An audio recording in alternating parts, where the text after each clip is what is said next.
There we go. We're recording again. Excellent. So we're just going to do a guarded OG run. We're going to poke around with some changes. I'll try to talk about them as I come across them. But we talked briefly before the computer had to restart about the patch notes. Let me go ahead and grab the file.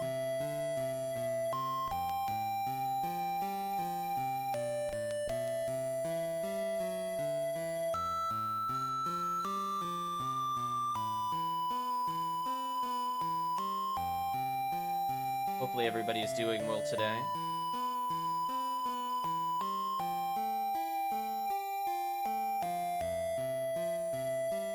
I think we are good to go now. Let's switch into the game.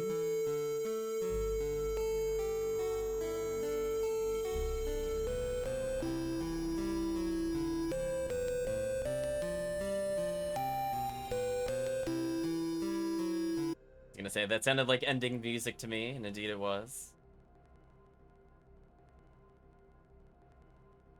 Get everything started. I'm just gonna go ahead and launch Mayhem, so that way the X armor works.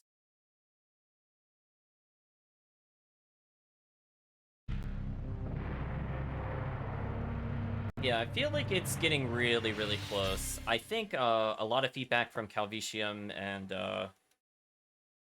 GodsChild have helped kind of shape the game for the better. Definite shout-outs to the two of them for testing it. Very different approaches to the game, but I think that's important to find bugs. We'll call this one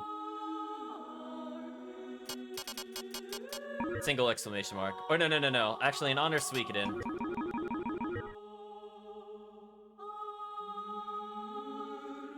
I feel like that's appropriate.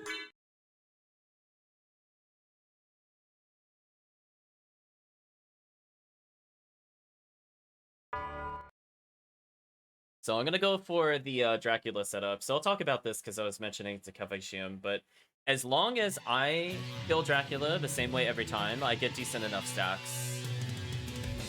And I have something to help with the timing. Oh my gosh, this again.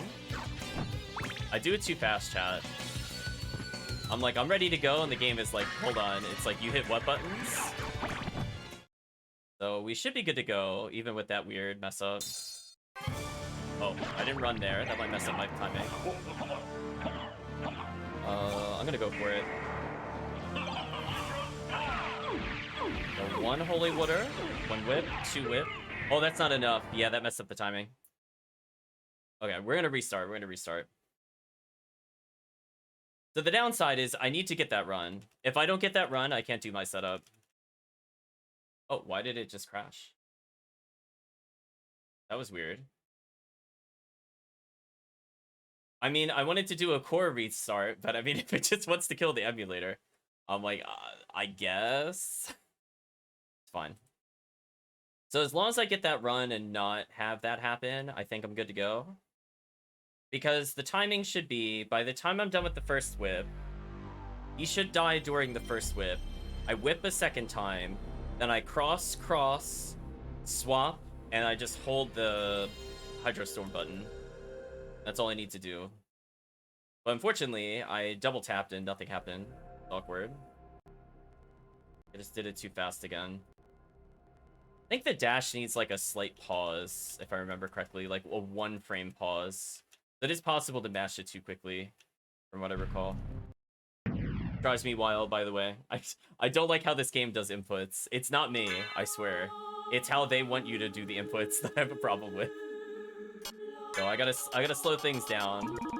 Gotta remember, I'm not playing fighting games or Onimusha or Sengoku that require fast inputs. I'm like, no. Gotta put it in snail mode. But hey, at least we get to see different colors of Richter. Okay, don't fall. There we go. You have no idea, chat. I was like staring at my thumbs, like, don't you dare do that too quickly.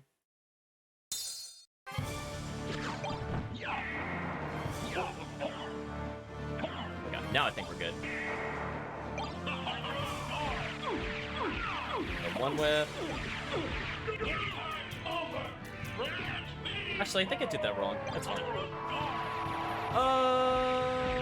Close. It's gonna be close. Close. No, this cannot be. I waited. I had doubt from the previous run. I shouldn't have waited, but that's fine. So the visual cue to getting him almost killed every single time. It's not the perfect cue. I haven't seen... I have to watch somebody play at a high level, and I'm literally just gonna almost frame by frame it so I can see the frame that's needed for it.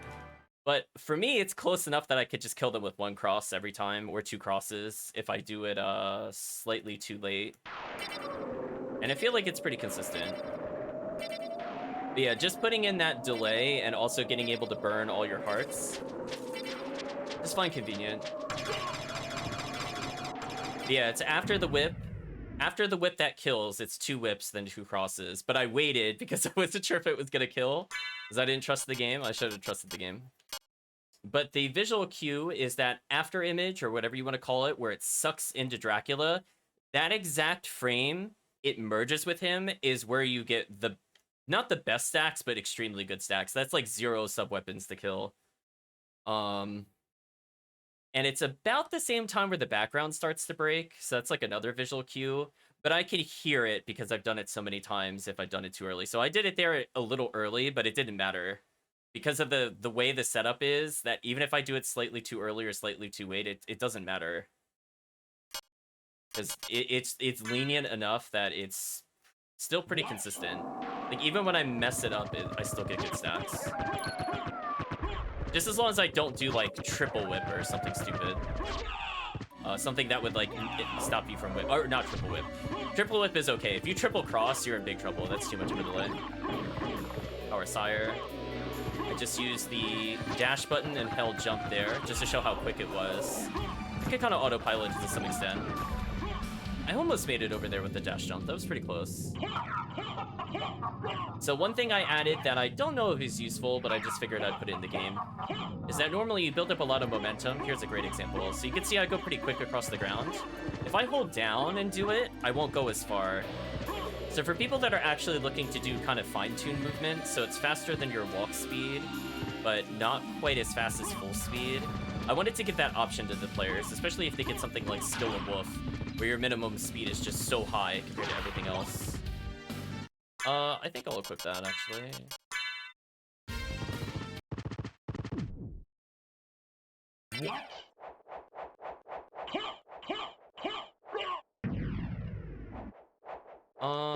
I'm gonna quit here. And the reason I want to do that is I want to see what it spawns us with. So I want to compare the first save of the game compared to a later save of the game, just to make sure that the save room fix has been applied. Because instead of removing the relics and making the tracker flicker, which I forgot to turn on anyway, so it's good that we're loading into the game.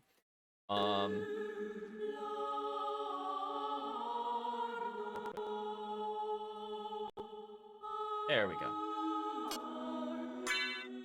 I just want to make sure it doesn't spawn you in with 0 MP. That's basically what I'm looking to do. It doesn't have to be the perfect MP total, just not 0. Don't load me in with 0. Perfect. Oh, and it even kept my stored MP. Interesting. Okay, that's fine. And another Jewel Knuckle. No starting relic. I don't know how I feel about that. So there, I could just glide across. If I had Power of Wolf and glide, I think I could have just jumped from here, like just to give an example. Yeah, like I would have been able to angle that upwards with flight. I could have gone straight up here. And Power of Wolf would have meant that I had like better acceleration just from one slice. So we should not be able to do anything too crazy in Alchemy Lab here. Like we still shouldn't be able to make that jump. Good. I've seen people kind of go back and forth with this. I honestly just feel it's kind of easier to do this than to go for the other platform. I like to go in the middle. This one, I actually like to go something like this. And there's where I actually held down on the attack because I wanted to go further forward but not hit the spikes. So I guess there are like some very niche uses of where you would want to not get the max speed. But I figured it's there as an option. So I'm feeling pretty comfortable with the axe armor. Honestly, I think the hold X to immediately jump has added a lot of responsiveness to it. And I've also been playing this for like 20 hours, so I think that also helps. I stopped literally 1 frame too close to him. That's such a shame. Anyway, here's the easy kill. Come down. Perish. Oh, wait, why didn't he go into the fall? He baited me. What? Cheater. What a cheater. Thinking there might be some way to skip death skip. So the problem with that is it requires you to hold the button. If you didn't have to hold the button, I would agree with you.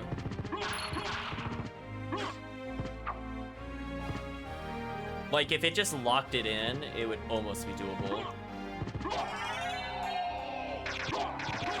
So here, I'm just gonna hold forward and mash. One thing I also want to show that's kind of cool, let's see if I can do it. There it is. So if you time your attacks properly, you see how I went forward like 3 times there? I'm actually not holding a direction on the D-pad at all. I wish I had one of those controller input things to show. But essentially, because I have the forward momentum at the first slice, as long as I always time it at the end, it's actually like a timing minigame. I like to challenge myself rather than hold forward. But yeah, you keep the momentum and you keep going fast. Of course, if you drop it, you stop moving, but it is what it is.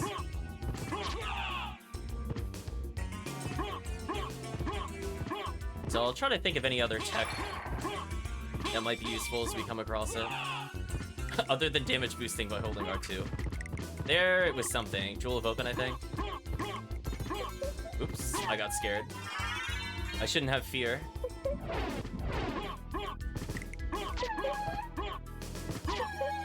Axe hitbox, please.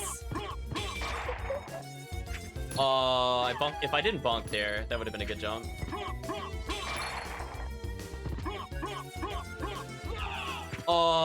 I went to go for it. So it's possible, as I said before, to redirect. There we go. I wanted to show that the Calvicium. So you can just like immediately turn around, even without Solo Bat. It's obviously harder because it doesn't last for very long, but it's technically possible to do like zigzag motions with the R1.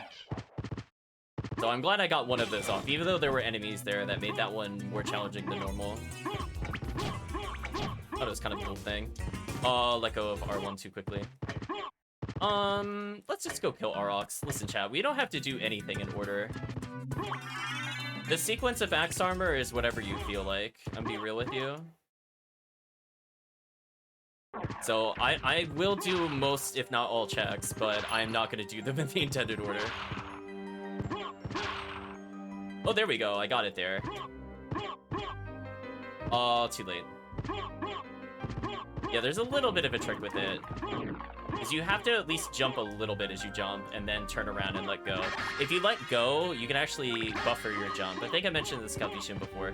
So, like, if you jump up and hit R1, and your R1 wears out, it'll still use your jump as soon as it's over. So I do that if I'm looking to get, like, an extended jump, without needing to worry about, like, momentum loss. Because normally, if you just double jump forward, you just immediately kill your momentum, but I could do something like this, for example, and get the double jump extended if I thought I was going to miss it. There's like a lot of things you could do, I think, with the new momentum system. Because I think last time we talked a little bit about the new R1. Oh, there we go. Yeah, that's what I wanted to show Calvicium. That's my new favorite way of getting through there.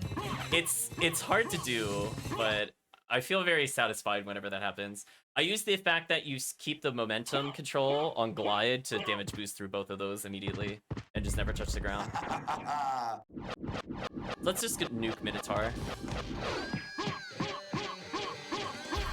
Got him.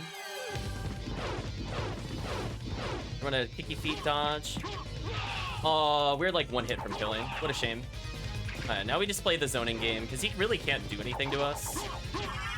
Honestly, I always like Werewolf second. He's just way easier to deal with. So I had the right idea. I just missed a spell. And also, I'm doing this relic list, which is just nonsense. Yeah, I'm like, where are my damaging relics? Like, also, if I had any damaging relic at all, well, I guess we get Tooth. That fight would have been much faster, for sure. So, absolute nonsense. No flight, no double jump, no gravity boots, whatever. Just damage boost through that, it's fine. I thought about saving, and I'm like, nah, it's fine. So yeah, I just wanted to open it up because I want there to be... Well, one, I think it's appropriate that the game should be more challenging. So having some kind of skill floor is good. I don't want people that have just picked up the game for 30 minutes to be on par with people that have gone like through 3 or 4 seeds. I want to make sure that there's, you know, a little bit of barrier of entry, especially with momentum, but also more importantly, that there is some kind of skill ceiling so the people that do spend time with it feel rewarded. So I'm feeling rewarded for learning these things and trying to memorize the map because you go pretty quickly, so it can be kind of hard to make this right judgment call. Like there, I hesitated, and that caused me to miss. Ooh, oops. I thought I didn't get it there. I should have believed. That time, I just didn't believe, chat. I actually did get the zigzag, but I let go. I guess I can open this while I'm here. I don't really like our options, because there wasn't really anything for me to do up there. Like, I could have gone to keep. Maybe. I don't know. Oh, something that would kill. Fun.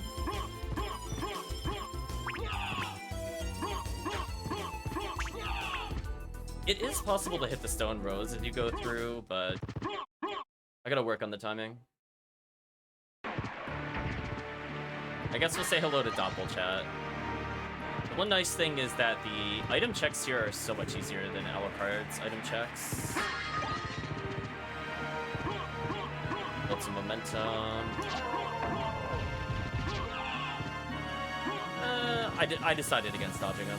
Now, unfortunately, Doppel's kind of a joke. Unfortunately, Doppel just really can't do anything against you. Like, even Relicless, he's just kind of an instant win. So I think Ice is the best here, because it gives him the longest stun time. Not that he's weak to it. It doesn't matter. I actually don't remember. Does he have a fire weakness? I'm gonna check this real quick.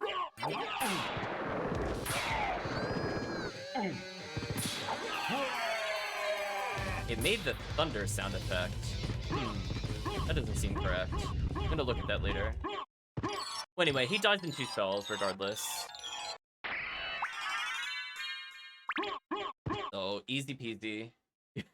I'm feeling sad looking at that tracker chat and just seeing the absolute nothing we've picked up. Like, oh boy, I could do Jewel of Open checks. Real excited to go there. Just watch me, chat. Because right now there's only 1 check and keep. And hopefully we get something in library here. I was kind of hoping to get some money by going to keep. That's why I did that item check in the side, in case there's something at the merchant. His spear, I think, makes that damage boost too hard. It's possible if you have a wolf here, I think you could get through that. That one you should always be able to zigzag, because you should kill him instantly. I actually got all 3 on 1 swing. I'm kind of surprised. Oh, there's our first forward movement. Perfect.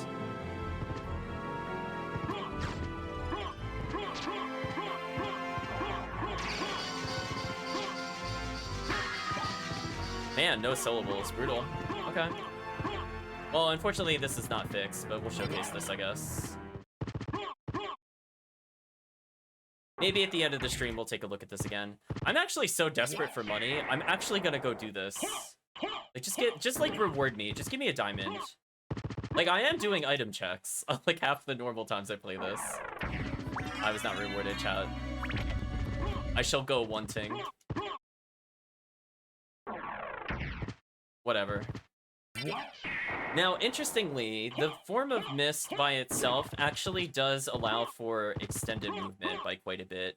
Not because it allows you flight like the power of mist would, but because of the fact that you now have the extended up bonus. So for example, normally if you hit faceplant, you get something like that, it's over. But now look how long we can stay in the air. That is a long time with glide, chat. Like, if I just kind of do whatever I want here, there's really not anything they could do. Now, the problem with it is that it's not good at redirecting. So it's not great for zigzags there. However, for hallways like this, I should be able to get use from it. Oh, I didn't believe. I want to showcase a technique. I'm going to call it land dolphining. So, like, you could so if you do the jump, and you fall, and you don't hit a direction there, you can kind of bounce it along the ground. Let me build some momentum to show it. There we go. So you can actually get like a skip. I either call it land dolphin or skipping stones. But with Form of Mist, it allows kind of more interesting options. Like, see how I was able to carry the momentum up the stairs? So if I need really long, extended invulnerability, honestly, Form of Mist is pretty good right now. Like, I might use it to leave this area. Or, I mean, I could just get Soul of Bat instead. I mean, I guess. You know, wanted to showcase movement tech, but whatever. Just give me Bat immediately, I guess. Also, one thing I wanted to showcase, because I don't know if this came up before, but if at any point you faceplant and you're in, like, the little flashing animation, you can actually just hit R1 to uprate yourself immediately.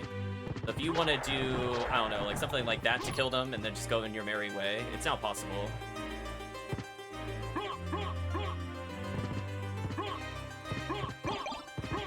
Some momentum here. Oh, I did the animation cancel as well. Nice. Good to see those little optimizations, chat. Speaking of optimizations, there we go. Oh, hit by cutscene. I'm interested. Oh, I picked up a Zircon. I'm sorry. I picked up one syllable, chat. Thank you. I'm interested in this. Okay, Heart of Vlad. Thank you. Nice. I would say for the most part, nothing in the shop is really worth it unless it's a duplicator. And the backup is just to get, wow, look how much defense Fire Shield gives us. We're putting that on immediately. I'm just curious if there's a duplicator. Oh, there's just random Varda in here. Oh well. Not purchasing it, don't care. Farewell. I have everything I need with Fire Shield, we're good. I have all the defense to basically survive the area. I'll equip a felt hat just because I can. Honestly, none of this other stuff is useful. So we have all the defense we need for basically first castle. Once you get around like 15 defense, I feel like you're good, so you really can hit that threshold easily. I actually did the glide redirect, and I just did it too early. That's a shame. But just showcasing, you could kind of do some funky movement off the stairs. So for people that are more, I would say, executionally gifted, I'm very curious what they would end up doing with the game. So I have like the benefit of having a lot of knowledge, and I will try to share it because I'm the developer where possible. So I want to see what people do with it. So I'll bring them up to the level that I'm thinking they'll get up to. Oh, one hit shy again.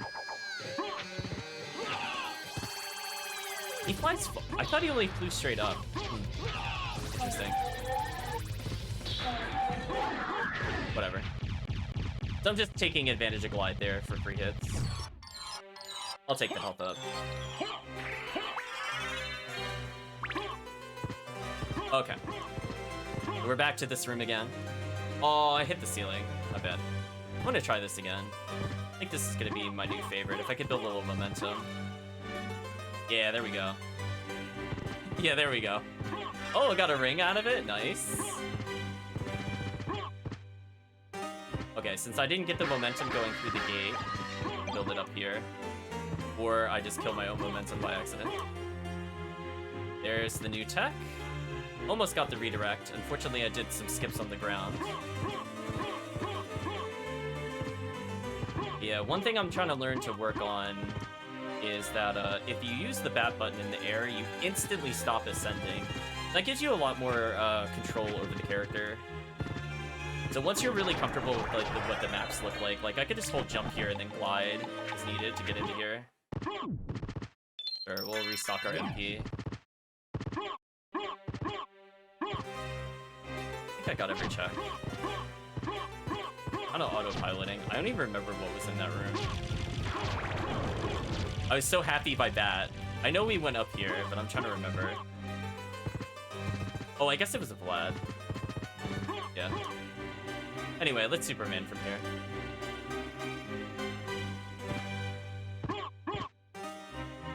Oh, I lost too much momentum. Better.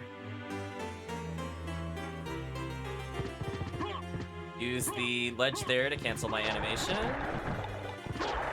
So I have moments of good execution, but I gotta work on it. So So for people looking to go fast, I'm hoping this game will be kind of fun for them. Ooh, elevator's still a little finicky. There we go. It's easier to correct it, though. I have flight. I might as well just do keep. Also, I just realized I never opened up the pathway to go from... I don't know why I didn't go for the teleporter. If I wasn't gonna open up the pathway, I should open up the teleporter. What should I do in this scenario? I guess I should go down since I messed up. Because I have enough to do Spike Breaker already. Yeah, let's go down, actually. Although I don't have Merman. Oh, I hate that choice. I hate that choice. I should have hit the warp when I was up there. Hit the one above me first. See, like, if I do that, I feel like I would just go left. Like, I don't see why I would want to turn around, because I'm not really near anything. Like, I'd rather just go to Silver Ring and then leave. I think the problem is I just didn't hit the Olrox warp.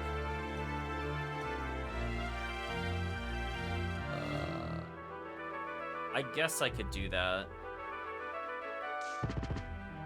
Yeah, I would have normally taken the Olrox back, actually. I would have gone from Olrox to go to Silver Ring, and then I would have gone through Keep. And then I would have landed here, and then I would have worked back to Olrox to go to, what's it called? Caverns. That was the intended route. I just forgot to get the warp. Oh well. Yeah. I don't like doing this check because I just feel like it's a lot of back and forth for one check. I feel like if I'm gonna do it, I should just commit.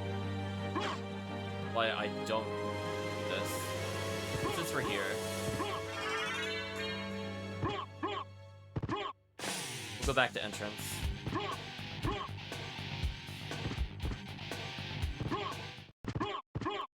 It's like, at some point I need to get to Olrox. If the statue's open, I'm gonna grab it and then just back. I don't think there's like a good way for me to deal with this. As I said before, I normally want to do Olrox into Silver Ring, but I kind of messed that up already. I mean, I could still do Olrox last, I guess. But I already have everything I need for Olrox, so... Oh well, let's do this.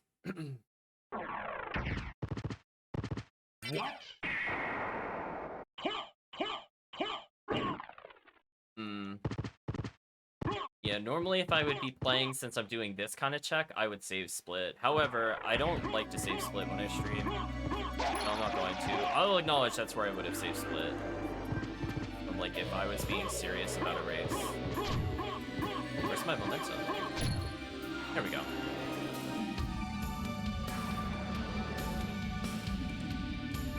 Oh, look at that, chat. Oh. Heavenly. Hold on, we got a Superman. Oh, there we go. Got it. All that for Zircon? Feel rewarded. Anyway, let's never do that again. Oh, it's not enough momentum. I could get more. Build it up. Better. Yeah, I want to see this kind of movement. Oh, I bumped the floor. Ooh, I'm gonna drop it because I bumped the floor. Better.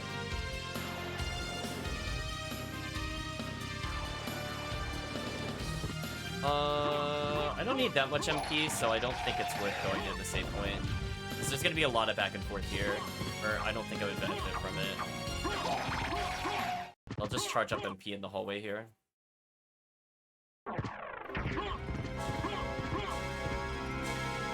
Thought I had momentum there. Apparently not. Close. In, please.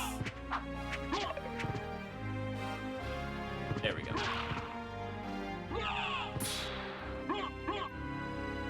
Okay, conserve my MP a little bit. Fly up here. Use the glide. Echo a bat. Okay. I mean... I still don't use Echo for its intended purpose, but having extra spell damage is useful. Now that I have Flight, I'll just stick to the left side of the room. If I had canceled that a little differently, I could have had more momentum there. Like something like that. Been good. Yeah, it's just gotta resist the urge. Do certain inputs. I like that I could just make that little gap. Let's do... I think that's still faster than not doing that, because honestly, you get so much speed from being at max. Holy symbol, so I can now do fast movement through Merman if I get Merman soon. But not looking great. I still don't have Merman. If that's even a required check, I guess we'll find out. Now I think it's worth it, me getting the MP, because I'm going to be in a long hallway. Hello, Weebit. Hope you're doing well. See the letter J. I guess that's like the holy symbol.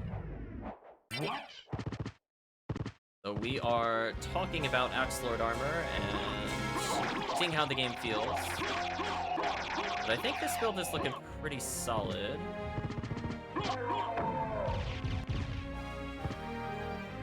Just making a whip as usual. Nice. So 2 Vlad relics left. I went to go get the other boost, but I got that. You know what? That'll count. I guess it is a legit strategy to damage boost to save MP. Okay, is this warp open? Please be open. Not open. You know what? We got time. Let's make this check. On a rush. Power of... Not power of mist. Gas cloud. Okay.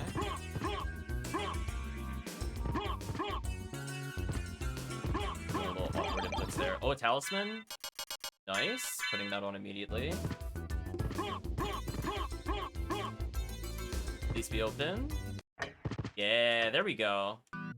I'm not punished for my routing mistake.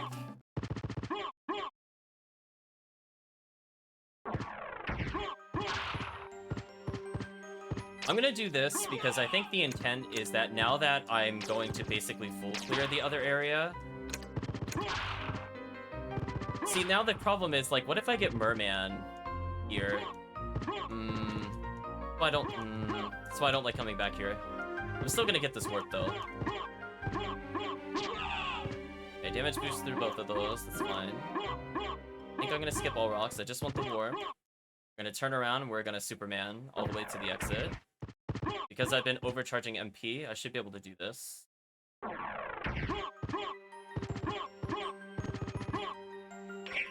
Ooh, I lost my momentum there. Could have been better. But I got through it. Go. I think I'll warp from mines to go to there. Save me a little bit of a trip. And not be dependent on the statue. I think that's mostly what I'm scared of. Like, I don't want to wait for like 30 seconds. I'd rather lose than 30 making that check. Case in point.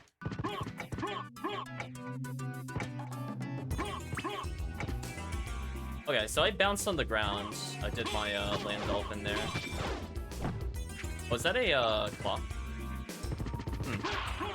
I mean, I should see how strong this is on Scylla. I imagine Scylla's gonna die instantly because of Scylla, but I'm kind of curious. Also, is this any good now versus Succubus? I wanna know the sub weapon meta. So this weapon originally was hitting for like nothing because I didn't realize like how easy it was to get the bad hitbox of the axe if you freeze it in place. I thought it would still rotate on a cycle, but apparently it doesn't. I don't know why I went here. I'm gonna get save healed anyway, going to Succubus. One thing I want to see. You do something like that? I think you could. I mean, without using Bat.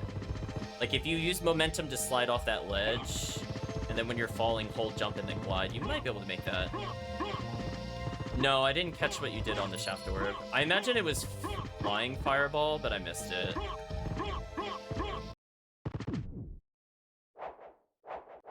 If you, like... If it's, like, floating upwards, I imagine you hit it, like, 5 times. What did you do against it? It's immune to Kicky Feet.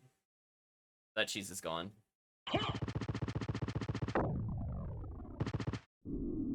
I'm gonna try something new.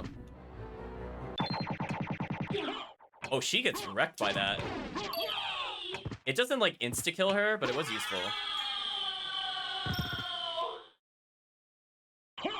Stopwatch on top of the warp spawn. That makes sense. I like that. It's not bad. So it hit a lot, but you might notice it did like only 21 a hit.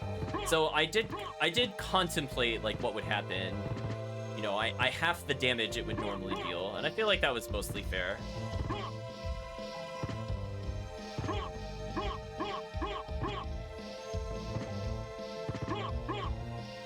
Huh. It's weird. I'm not getting what I'm looking for. Whatever. Anyway, I'm gonna fast fall here. Save a little bit of time. I don't want to hold the fast fall to go through the floor, though. I'll restock my MP as I can. Now, because I have the heart and Cubozoe, my hearts will regen at a pretty good rate, actually. So, also, I think for this form, this would be useful. Oh, it slows him. Oh, I didn't realize he was that impacted by it. Interesting. Well, I mean, that made my life easy. Guess that technically works.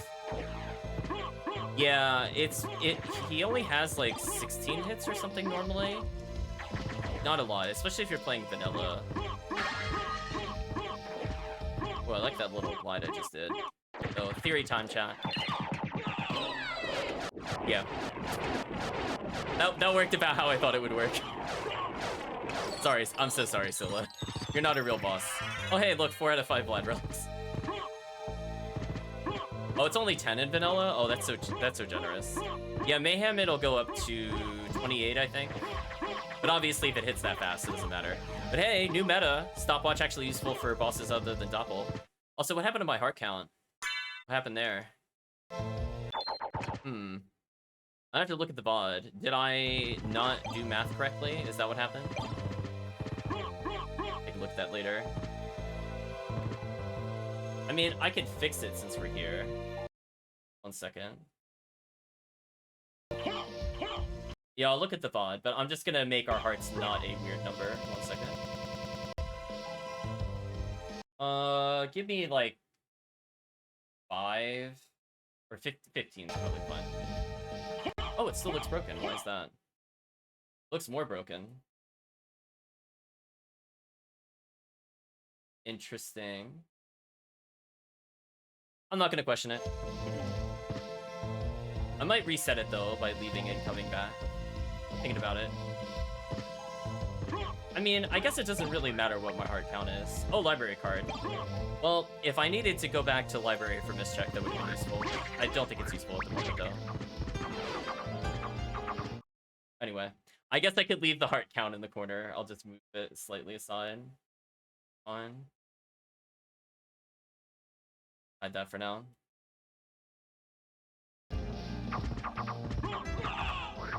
Sometimes you could go fast enough to go through that. I will say that Kicky Feet / Face Plan is not the most useful in a vanilla run, but man, was it so good for an adventure. So I like that it did have a lot more use. Like right now, I don't feel like anything could really be a threat to me. Because one I got Holy Symbol, so I can't die to water at all. Nice delay jump there. Who also threw backwards, interesting. But 2, it's just like, as long as I just pick up the boss health, I mean, I really shouldn't ever die. It's only like when you skip the boss health have I seen people really die. Yeah, I think we're almost deathless in our axe run attempts. I think I died on purpose once on stream. I think I was outside of Dracula's room. It was like versing the... I want to call them Gorgons. With the stone bulls. I guess I could have tried for momentum. Yeah, it's still faster.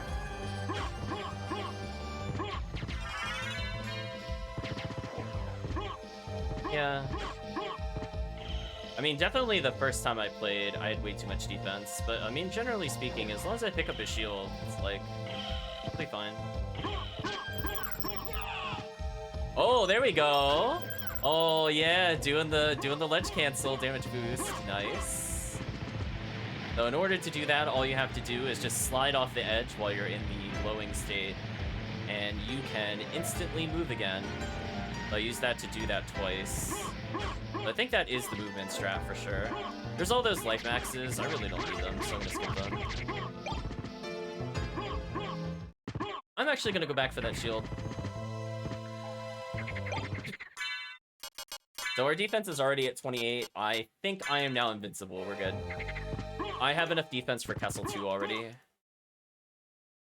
I think what helps is I got early Rib, and Rib gives 8 defense. I'm gonna show you my Cerberus strat. It involves walking up to him and watching him explode.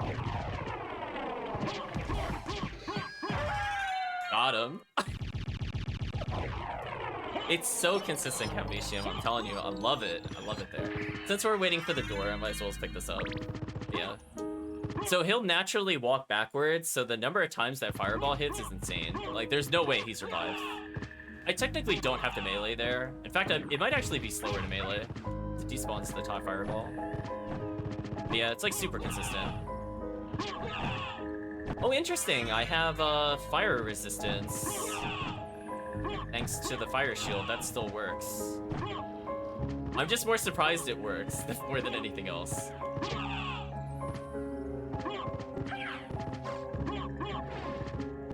Man, all these stat ups. Like, I don't mind them when I'm playing Axe Armor, but like a little more spread out. Like, if they're in the coffin room, like that's a great room for me to pick one up.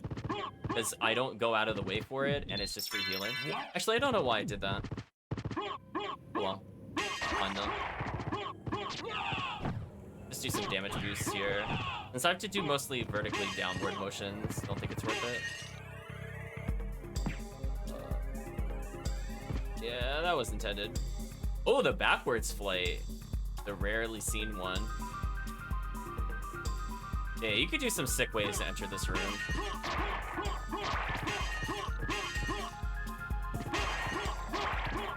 I'm gonna fly on the way back. I think here I'm just gonna build momentum. Store it. Guaranteed spike breaker. Stone sword.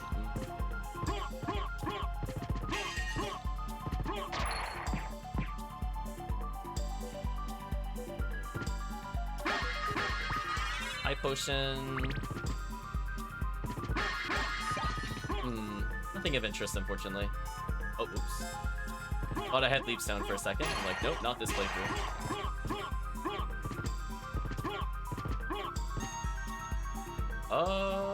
If I didn't hit a D-pad there, I would have kept the momentum.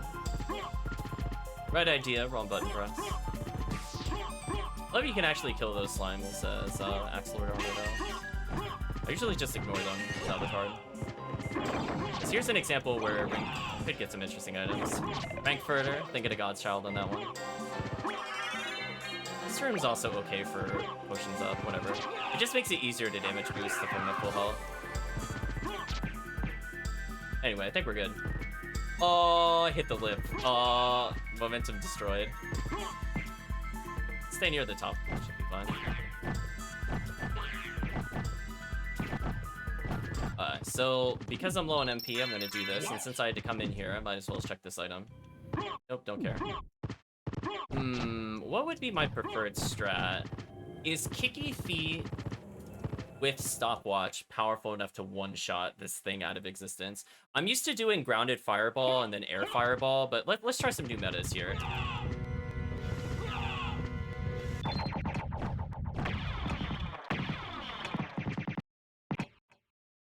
That hits a lot. Yeah, that hits a lot. Okay. I'm okay with that, chat. The axe will fall eventually. There we go. So, I do like that there's multiple ways to approach the bosses. I'm always curious what'll end up being the fastest. Yeah, Kicky Feet. I kind of viewed the Stopwatch as the weapon you'd use if you want to be like the Kicky Feet main. Like, if your goal is to beat every boss with Faceplant, I think Stopwatch is your friend. It's just another way to get active damage. You can end up doing a ton of damage really quickly. Future reference, Calvicium. If I have a library card, and I don't foresee myself needing to ever... Well, I guess I could have to come back here due to, Birdman. Maybe I shouldn't burn it. But in theory, to go from the room I was at to go to the Mines Warp. Is it just faster to library card back to, obviously, library and then take that warp to go to Aurochs? Future reference. I'm not going to do that now, just in case this seed is monstrous. It makes me come back for Merman or some nonsense.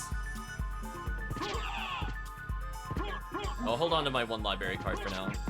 Oh, there we go. A little bit of momentum right at the end. Oh, that did 6 because I was falling. Oh, Kicky Feet, you're so powerful. When I have Flight, oh, you're so good. Oh, get stomped on.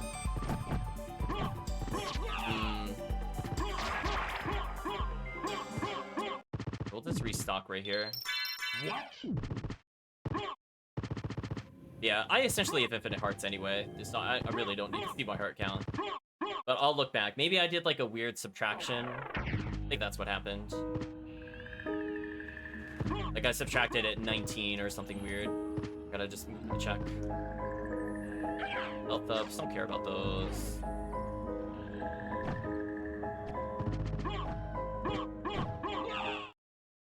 Almost damage boosted out of the hallway. It was close. This will take me to library. Right? Yes, no. Yes. I go to entrance. Oh, never mind. I go to Aurochs. I gotta learn the order of the warps. I know it's set, but like I really don't remember. Anyway, I guess we go get Silver Ring and then just come back with the clock. I guess it makes sense to do this last always, at least in Guarded OG, because you have to get the Holy Glasses anyway. So we'll just clear from Silver Ring. We'll go to Keep, and then from Keep I'm gonna work back to Aurochs. Look, Havishian, this is what I was talking about before. You can technically build momentum to go through there. It's a little tricky. Oops. There we go. Yeah. Quick movement. Oh, gotta cancel it. Okay, conserve a little bit of MP here. Unfortunately, Aurochs, the first form, is not useful to use the clock on because he's not going to be tall enough, I don't think. And it could be wrong. He's like just slightly too tall. But it does slow him down significantly. So we're just trying for new strats.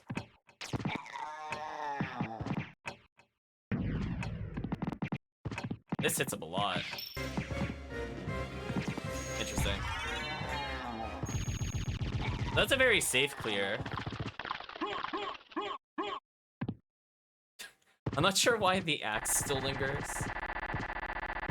I think it doesn't like the game slowdown, because I think it ignores the game slowdown. But very interesting. So I'm just trying things out. Normally I think I would, I don't know if I would Grounded Fireball. He kind of is too awkward to multi-hit. I think I would do Aerial Fireball normally in that scenario. Okay, I got Leap Stone. Gonna roll Keep, Aurochs, Entrance Underground. Brain is trying to process that statement.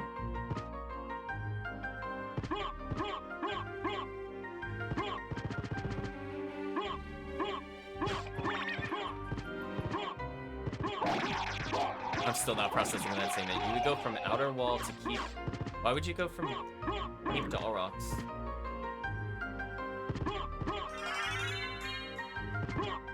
You wouldn't normally be able to do that.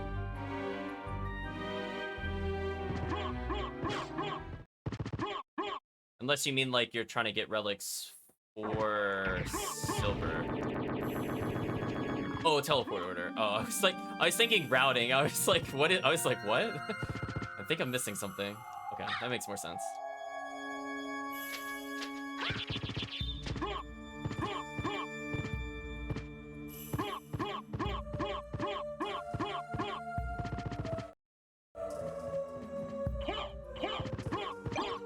So we have every ring, but we're gonna take the teleport at Keep. I think it is possible to clip out of this one, so what I'm gonna do is I'm gonna put a save state here. We'll test this. We'll try to clip out of Bounds on purpose, I think, after the stream. See, I tried doing that, Calvitian, but the statues aren't unique. I thought they were and they're not, and that's why I get confused. There are, I think, 3 sets of statues. Mayhem! If they were different every room, I'd be happy. Hey, Christopher, hope you're doing well. Yeah, that's why I get really confused, because I'm like, wait, what warp am I on? You know what, I'll go back for that potion. Let's see, what would I try different against Hippogriff? Honestly, I just think neutral triangle is the best option. I could use the stopwatch to delay how much time I have. Also, I just realized I lost my stopwatch at some point. A big oops there. Yeah, I think normal axe is still probably the best against Hippogriff. Once he's in the air, that is. So neutral triangle into the axe, best strategy. Hopefully you're doing well, Chris Grimm. I saw you playing Harmony of Dissonance. Hopefully you've been enjoying that. Did not mean to kick the bell, but we'll take that. Don't really need anything sellable, or else I could do those checks there. Scorpion, key. I'll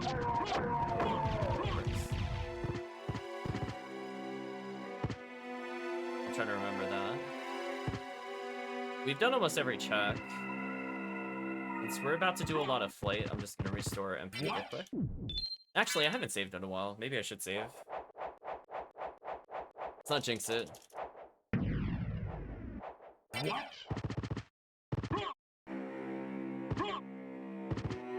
Get some gravity boot flight. Up we go, chat. Going to heaven. Another fire shield. Oh, give me that. Give me that. Where is that? There we go. On chat. I just dual wield it real quick. Yeah, there we go. Best shield. Yeah, we messed up our heart counter, but it doesn't matter. All you need to know is I have a lot of hearts. Fine. I think Kicky Feet with momentum is the right call here. So I think what I'm gonna do, it's gonna Superman our way up here. It's fine. Sure. We'll take another library card. Oh, I should have used the other library card. That's unfortunate. So I overshot my destination a little bit, but that's fine. We can course correct. I want to see them mess with the Kicky Feet. Like, get out of here. Okay, so we got Power of Wolf, so now I move faster. Our starting acceleration is higher, and my dash attack does more damage. Power of Wolf is probably the strongest Wolf Relic. It doesn't offer a lot new, like the Wolf would potentially give you extra height with Kicky Feet. But it's pretty strong for what it is. Superman all the way through here. Aw, not worth. Let's go to the warp. I guess we got every check.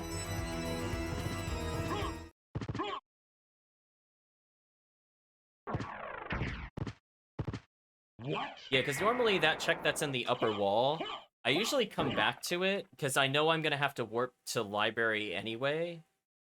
So I kind of, from like my routing theory, is if that's the last check on the way out, it's fine. I just take a detour.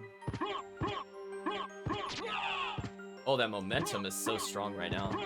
I need to play more with Power of Wolf because our speed is ridiculous right now.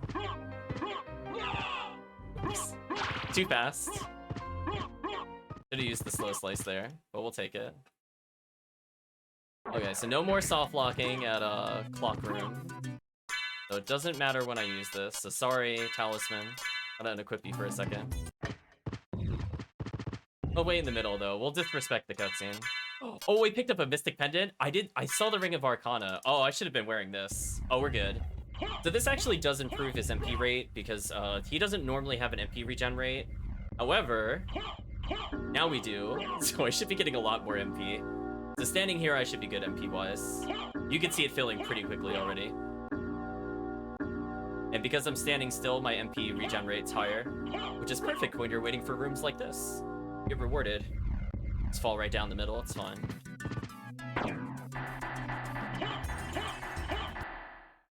So we're gonna be basically full MP by the time I get this relic, which we know is Holy Glasses.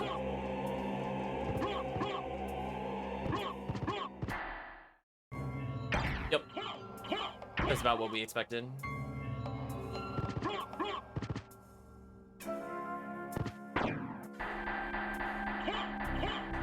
Yeah, look at that MP regen. I'm already full again, even though I just burned it. Doesn't matter. MP regen's so good, chat. So I guess now... I guess I shouldn't have done that. I should have just used the library card. Because I don't believe that the statue will be open. I'll just use it.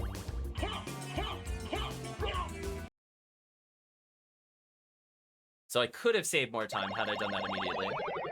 But it's fine. We get to have more of a grand tour. We get to show off our beautiful double fire shield combo. I think it's my favorite shield. Yeah, I didn't realize those resistances actually worked on Axelord armor. I mean, I guess it kind of makes sense, but he's so jank that it's like, I wouldn't put anything past the game. Also, that momentum. That momentum is almost too hard to control. It's fine, we love it. There we go, yeah! Just, I'm out of here. That could save us a lot of time. That's why I think library card's probably the best there. So now I only need to do one more. I think ultimately is better.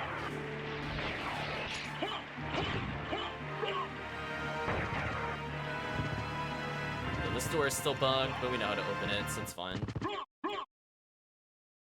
So unfortunately, I did lose the stopwatch at some point. I think I lost it near a chapel. So I don't get to instantly defeat Richter. Which I'm sure are words that Christogrim would appreciate. The Axelord armor has some super cheese, as we found out earlier. It kills Richter almost instantly. I feel bad for him, really. But now we actually have to play the Richter fight. What a shame. What it would hit the most? Obviously, neutral triangle, useless. Air fireball. I have 2 bats. Yeah, that's where I'm really curious, when people get really comfortable with it, like, where they see themselves with the tech. So, like, so there's stuff I'm doing on purpose to add into the game. I've been waiting for He's been waiting for us, though.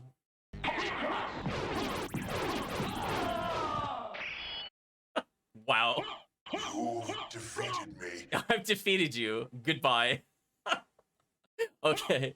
Yeah, no stopwatch. Doesn't matter, Kalvishim. Listen, if you know where it spawns, just stack all the fireballs in the world on it. Goodbye, Richter.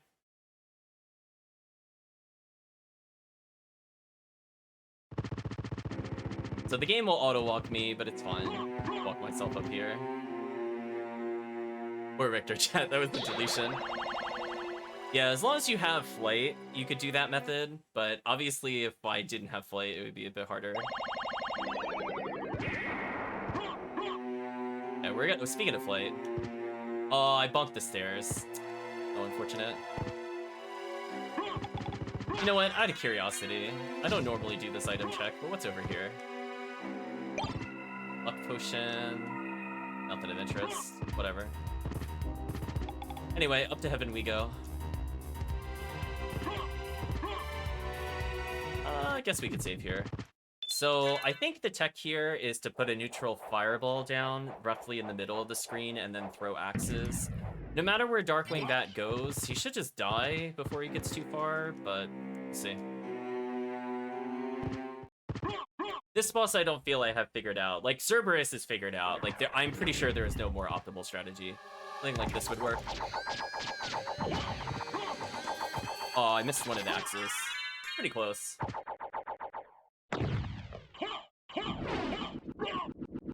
So, I mean, like, I'm working on this one, but this is what I'm going with for now. I have all the Vlads already? Oh, guarded OG, you're so silly. I mean, I wanted to fight more bosses. Maybe we'll do a grand tour when we're done. Oops, that's not Bunkerhead. Oh, I forgot to do a save state in Coliseum. That was a mistake.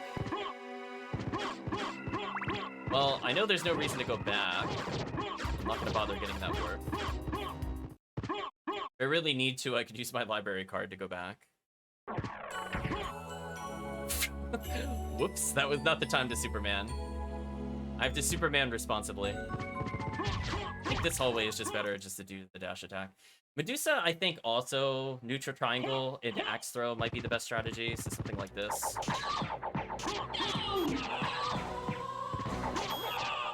Oh, like one hit shy, I think. Oh, it bounces off the shield. Oh, I forgot about that. Okay, so it's actually close to what I need to do. So I think if I had positioned a little better, I might have been able to trick her into getting another hit from the fireball. So I might revisit that boss. In the meantime, let's ascend. Is this the one where there's a save room on the other side? No, it's the other place. Dang. I was gonna say, I wanted some MP. Exploding bosses cost so much MP, chat. Oh, that momentum. Oh, I'm surprised I actually maintained that. I thought for sure I was gonna go flying somewhere. I mean, I guess I could technically do these if I just want to show off bosses. I was so scared I was going down the pit, I hit a button. Should have just held. I should have believed in the Superman. Okay, we're gonna just believe here, chat. Almost, but good enough. So for anybody that has seen Akmadon before, I'm so sorry. I'm so sorry for what we're about to do to this boss. I'm so sorry. This boss is literally the easiest boss in the game at the moment. Oh, no issues with second castle. I think the optimal strategy is to do something like this. Yeah, something like that. I'm so sorry, Akmadon. We're too powerful, chat. Like, this character is tuned to survive Mayhem, so maybe if Mayhem is off, use the vanilla strats, you're technically not wrong. Minus the fireball. It was almost purely how the game showed us. As intended, apparently. Definitely not because they didn't finish the game on time. I know what you're talking about.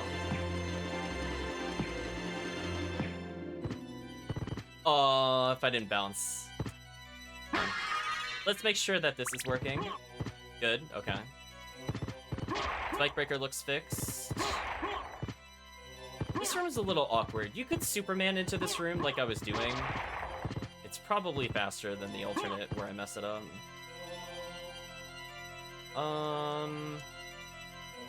Do I even care about getting this warp? Like, for save... I guess for save state reasons, I'll do this. Like, obviously I have go mode, so I shouldn't go over here, but I'm just, like, saying, like, because I usually replay the seed once I'm done with it. I think that would help me.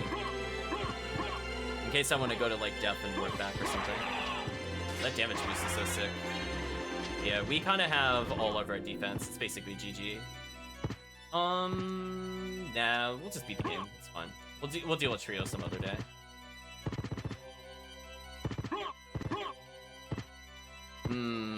I haven't figured out what the best movement tech would be. I think, like, R1 would let you redirect, like I was saying before. Like, see how I'm getting that super momentum? You might be able to do the zigzag with, like, cleaner up-down inputs. With flight, with bat specifically, it might be possible. So that room should be very interesting when people kind of figure that out. Me included. I still have to figure that out a bit more. So I think the intent is to, like, build up speed in the previous room and then bat up at least 3 of the stairs. I don't think you could do the whole room, but I could be mistaken. So you might even choose to land as part of your strategy to do another dash attack just to rebuild the momentum. Yeah, I think this is one of the fastest seeds we've had on stream, period. Like, we had almost literally every relic of lads in, like, basically no time at all. For the sake of redoing the seed later, I'm gonna save here. Not that I think I'm gonna die versus Shaft. So if I remember correctly, Shaft blocks the normal sub-weapon axe, so this axe is no different. It should get blocked by Shaft. So I think I'm gonna take a book, or not a book, I'm gonna take a page out of Calvisham's book. And I think what I'm gonna do is I'm going to use Flight to do melee. I think that honestly looked like the best. Now the problem with it is, like, if I get hit at all, it's a huge waste of time. Unfortunately, while I had momentum. Fortunately, while I'm here, I should be able to do something like this, maybe? Can I go above him? Save my MP, just melee. Get in there. Although my melee doesn't seem to be that strong at the moment, interestingly.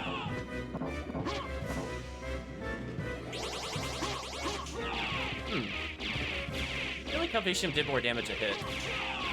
Why? So I'm only doing like 30. Unless I do the jump. Oh, I guess if I do the jump attack, that's more. Okay, so I think flight is the wrong way to go. I think just doing jumps, because with jumps, I have the momentum from the dash attack, and that adds to the damage. So I think literally Bat was slower. Try to keep that in mind. Now, because of the fact that I let you regen MP during the cutscene, this fight shouldn't be too terrible. So we're gonna hold still to maximize MP. We're gonna jump up. I think we're gonna throw some axes.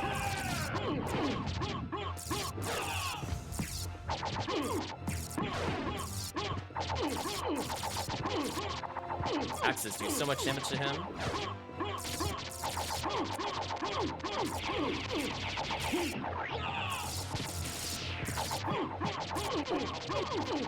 Oh, I tried, chat. Now let's build some MP. I might need to the dodge. Hold still.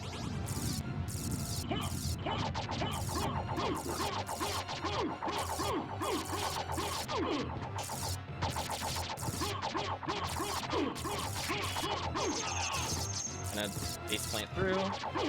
There we go. GG. Go back whence you Pretty came. fast. Trouble the soul of my mother no more. How? How is it that I've been so defeated? You have been doomed ever since you lost the ability to love. Sarcasm. For what profit is it to a man if he gains the world and loses his own soul? Matthew 16:26, I believe. Tell me, what were Lisa's last words? She said, "Do not hate humans. If you cannot live with them, then at least do them no harm, for theirs is already a hard lot." She also said to tell you that she would love you for all of eternity. Lisa, forgive me. Farewell, my son.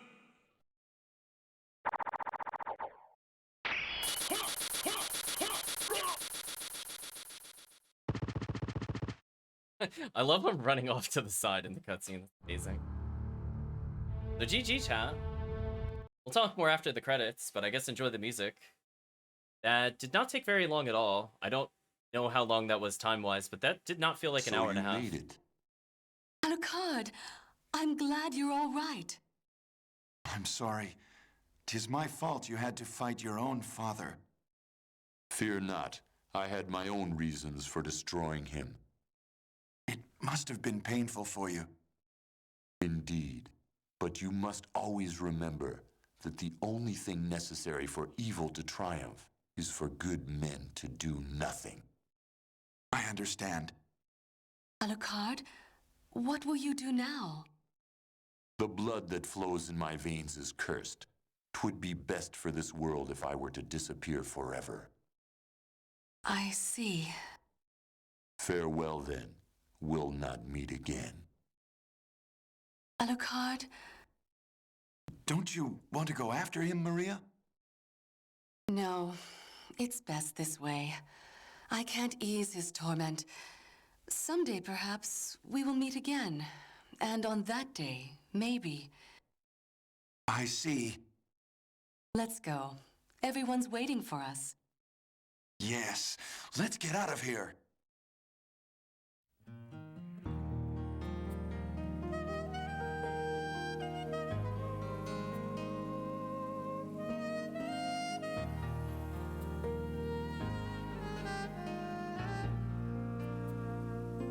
Just like the wind, I've always been drifting high up in a sky that never ends.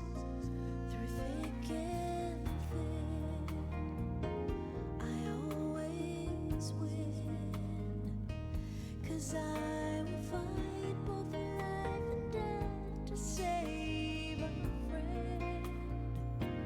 I face my destiny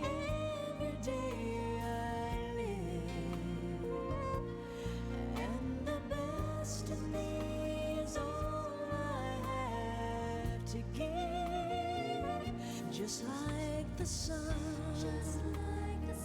When my day's done, sometimes I don't like the person I've become. Is the enemy within or Taking a short moment to unmute myself and say, welcome, Nate. Hope you're doing well. should I walk the path my words so that I have? Is someone testing me every day I live? Well, the best in me is all I have to give. I can't pretend. I am the wind, and I don't know if I will pass this way again. All things must end. Goodbye, my friend.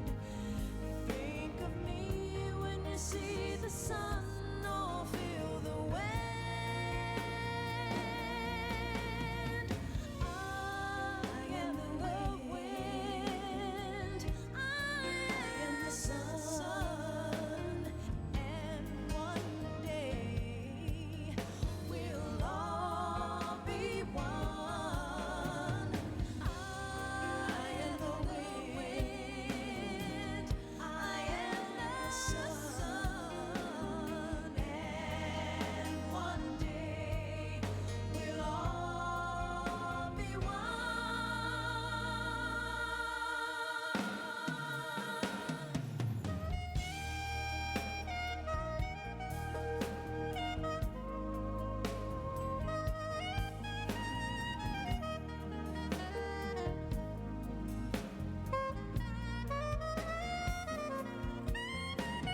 I am the wind, I am the sun, and one day we'll all be one. I am the wind, I am the sun, one day we'll all be one. I am the wind, I am the sun, one day we'll all be one. I am the sun. One day we'll all be one. I am the wind, I am the sun, always be. We'll all be drifting high in the sky, separate. All through thick and thin, I always will. 'Cause I will find life and death to save my friend. I am the wind. Okay, let's talk about how I felt the run went and where I guess I would make some adjustments.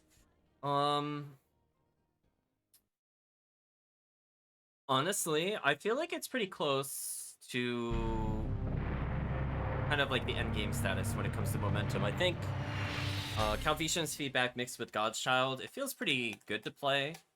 I like that there's a mix of buffer techniques, but still some manual inputs.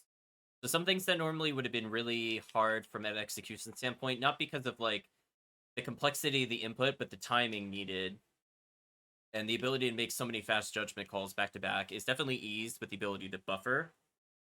It's easier to get those things like falling off the ledge, continuing momentum, and things like that. I'm probably going to nerf the missed flight by 1 set of 8 frames. So originally, when I first played it, it was like 13. When I released it, I think to Calvicium, I think I raised it to 15. Then with Gods, I think I tried 16, and I just tried 18. And 18 felt like too much. Like, I like to skip across the ground, but that was a bit much. So I'm gonna reduce it to 17. So it's still a buff, but I think 18, it might be the cut point for me. I'm gonna put a little bit of sanity in there. Other than that, I was thinking about like, is melee strong enough? Does melee need to be touched? How do I feel the other spells and things like that? Are they better balanced in like comparison? Like, I'm just thinking about like boss clears versus rooms versus um I would say like the percentage used. I do think the stopwatch changes have been really big. I don't think they're going to be nerfed, if at all. Honestly, like regular axe is still it's weaker than it was before. It would hit like the way it was hitting Dracula, it was just hitting normal enemies like that. I'm okay if it hits Dracula that many times because the damage feels mostly fair. I mean, I was doing like what 40 per tick, so I did 120 a swing.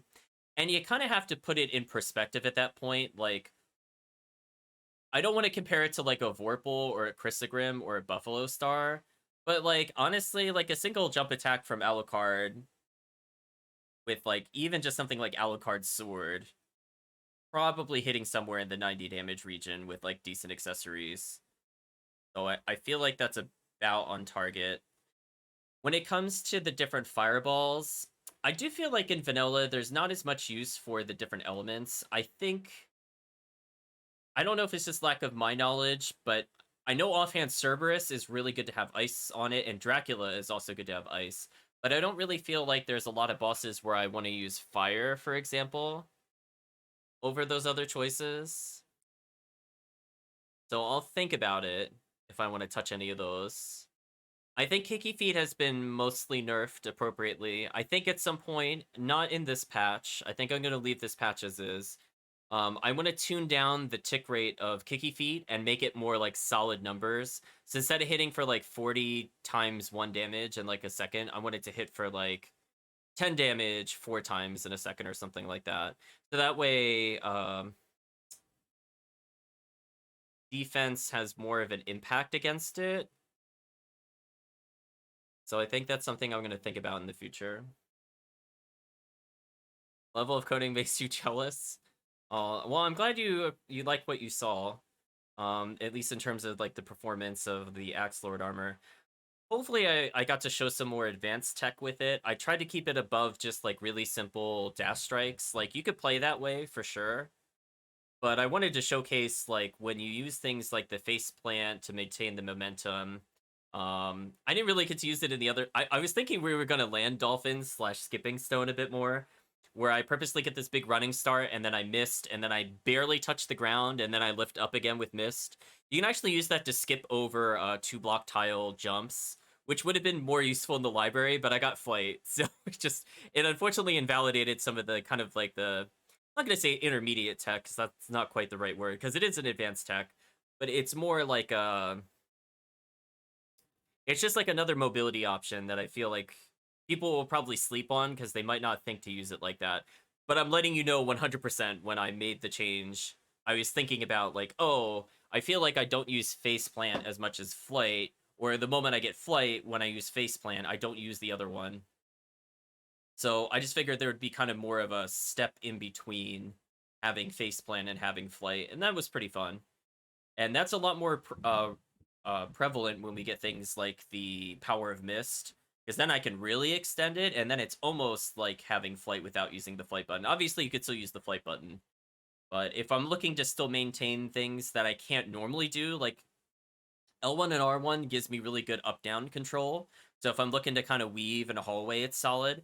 But if I'm actually looking to fast fall at the end of it, it's better for me to just stay within the faceplant by itself, because that allows the fastest descent, and you can cancel it faster because you could just tap R1 to stand. And I tapped R1 to stand, I think, twice, maybe total the run. I probably should have used it a bit more. I actually, ironically, ended up using ledge canceling more than the R1, even though that's harder to do.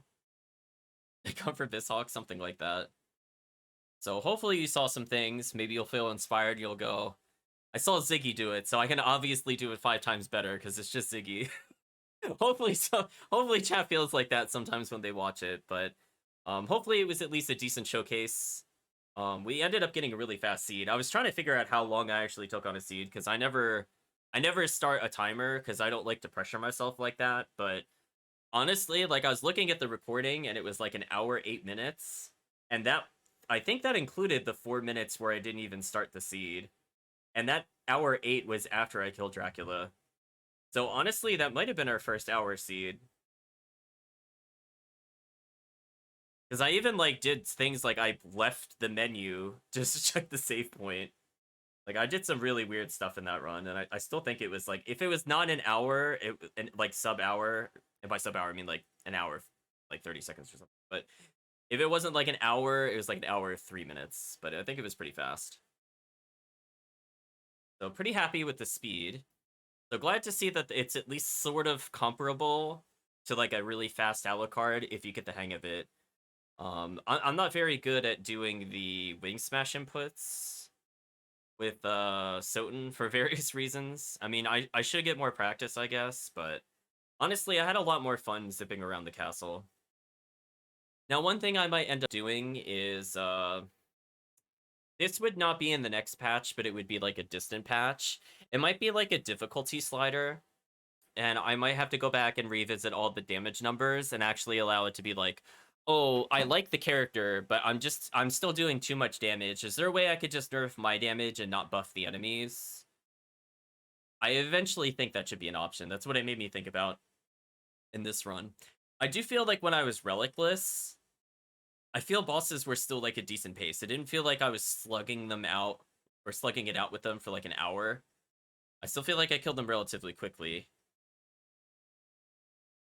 Guarded OG is usually 35 to 55 minutes long, so the ROM is pretty good. Oh, I got more to go, I guess. Well, maybe one day I'll see something sub-hour to that extent. Yeah, that's definitely fast. I was thinking Guarded OG was more like 50 minutes, not like 35. Wow, that's crazy.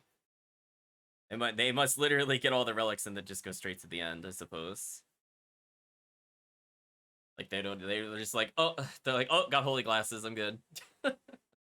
I did like 9 checks, killed that, and then we're gone. Oh well. So I think in terms of the usage, yeah, I was gonna say I imagine it has to be getting very early bad.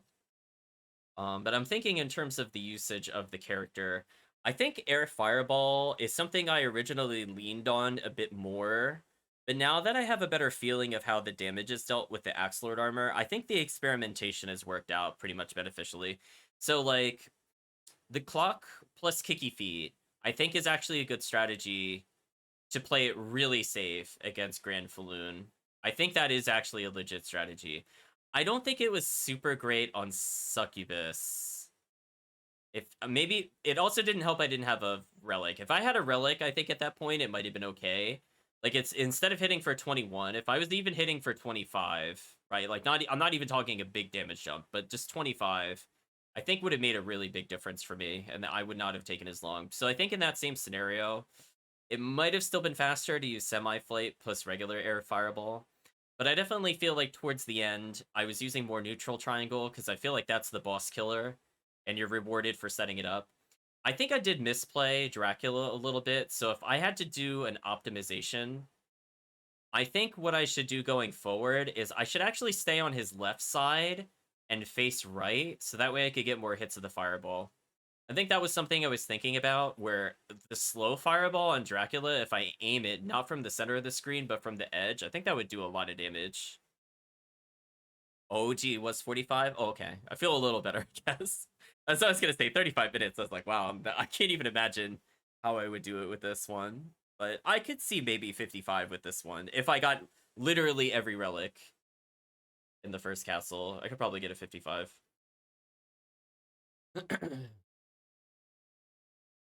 But yeah, I think there's definitely room for optimizations. Like, one thing I think we didn't get to show it off in this run, but I think for bees, I like going on his upper platform, shooting a neutral triangle, and actually just chasing along after it with axes until the fast fireball passes him. Then I'll switch over to air fireball and melee. So I feel like there's certain bosses where I do rotate through the spells a bit more. Trio's another good example. I think, what's her name? I was gonna say Scylla. I think her name's Sypha. I think Sypha, the Holy Fireball, is okay. Does some decent damage. I forget the resistances, though, but just because she's in the air, it's just free damage.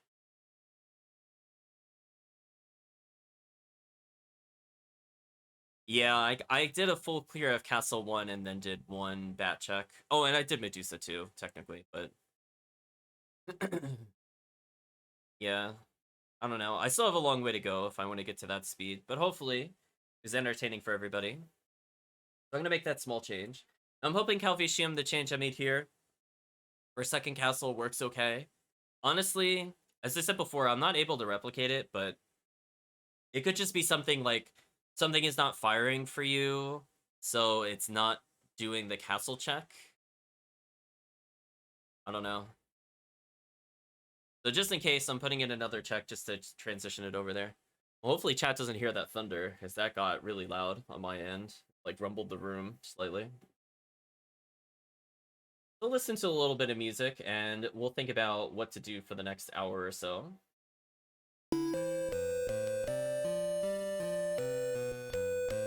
Is there anything else I would really tweak?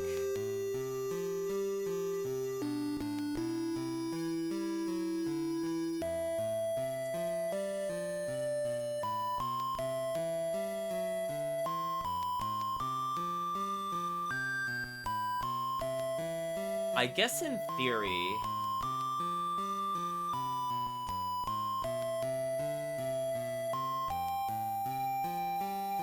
I could let the Superman redirect in the air, technically. If chat thinks it's a good idea, I could try it. Because I just have to do the same thing I did to the R1 where I disabled the momentum. Not the momentum, but there's like a float value. I could disable the float for L1 R1, technically. Because they're very similarly implemented. I didn't make a change to the L1 flight versus the R1 flight. So like right now R1 redirects. I could technically have that one redirect as well, where you hit L1 and then hit R1.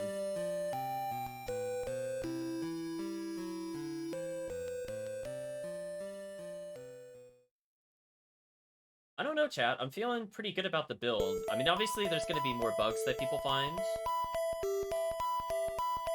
But I don't know, I had a pretty good time. I think the only thing I want to take a look into is how I ended up with negative parts or whatever happened. I think that's like the only thing where I felt like it was something weird happened. I don't use stopwatch that often, so that doesn't surprise me. Because obviously it's like it's not even a 1... I think it is a 1 in 8, actually.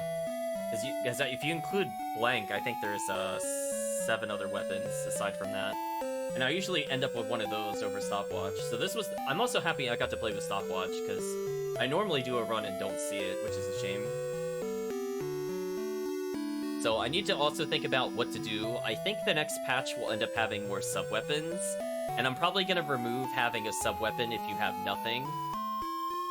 Or if I do, it's going to be, like, hilariously terrible. I might put it in there as a joke. Like, it'll be something that does, like, 5 damage or something.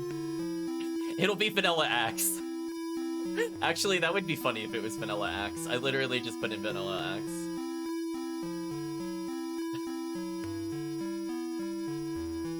But anyway, let's see. Time to go look at the stream. How did I break it?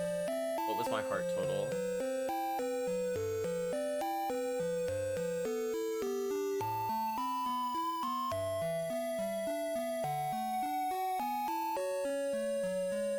Don't think you need to set the change in direction, but if you did, it'd be like miss bat for wing smash.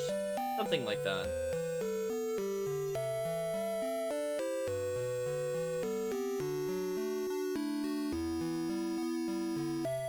I'm now looking at roughly how long it was. Oh wow, I think it might have been a sub-hour. Because 9 minutes I was booting up the PlayStation.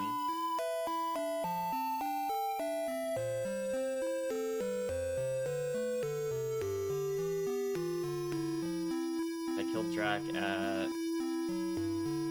11:12. Huh. Pretty close. Almost sub-hour. I think with the brief pause, I think it's more like an hour, 2 minutes. But anyway, I'm trying to find where in the video my hearts went weird. Right in caverns. As I was testing the weapon. Yeah, because I was doing some goofy showcases at one point. with that. Oh, broke the hearts. I have 32 hearts.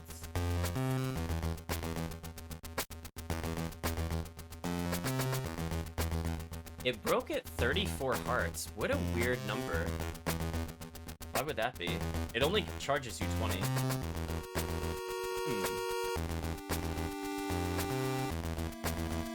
Very interesting.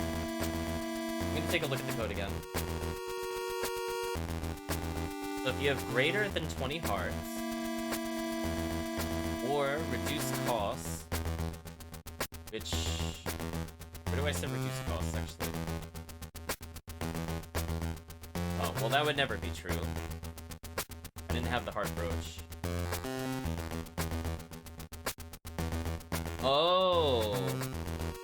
Oh, that's a silly bug. Well, that would explain it. I accidentally charged twice. You know what? Easy bug fix. We'll take it.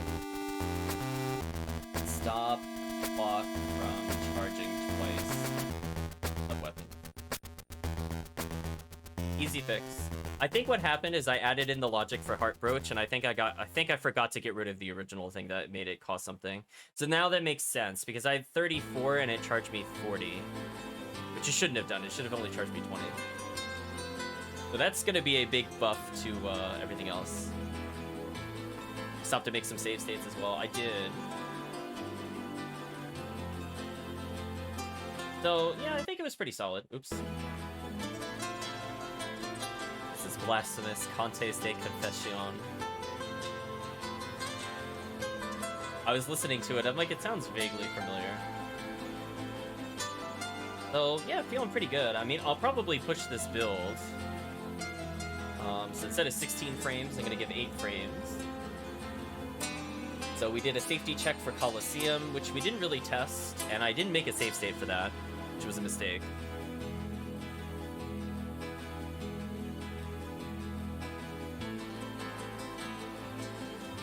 I guess we could just venture through the castle and test some things.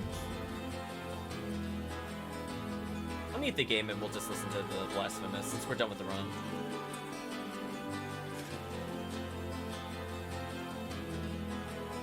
Let's see. In-game time, it wasn't even 55 minutes. I don't know how different the clock is from real time. Yeah, that I think was our fastest clear ever. Pretty sure. I don't think I've ever seen sub-hour on the clock before for the final. The fastest I think we had before that was like an hour 2 when we reached that save point. Let me think. Oh, I guess I could go this way. What I'm going to do is I'm just going to make some save states sporadically because I don't want to lose my progress. I'm going to override what we had before.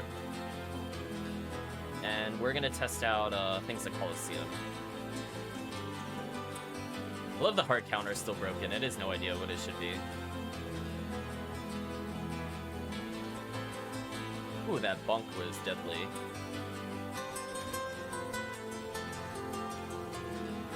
Love that sword swing doesn't hit you. I'm gonna do something like this.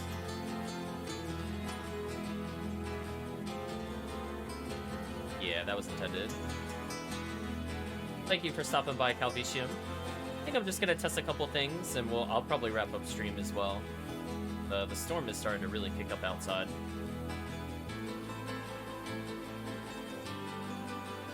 Oh, that puts him in the perfect position for the axe. That is so sick, actually.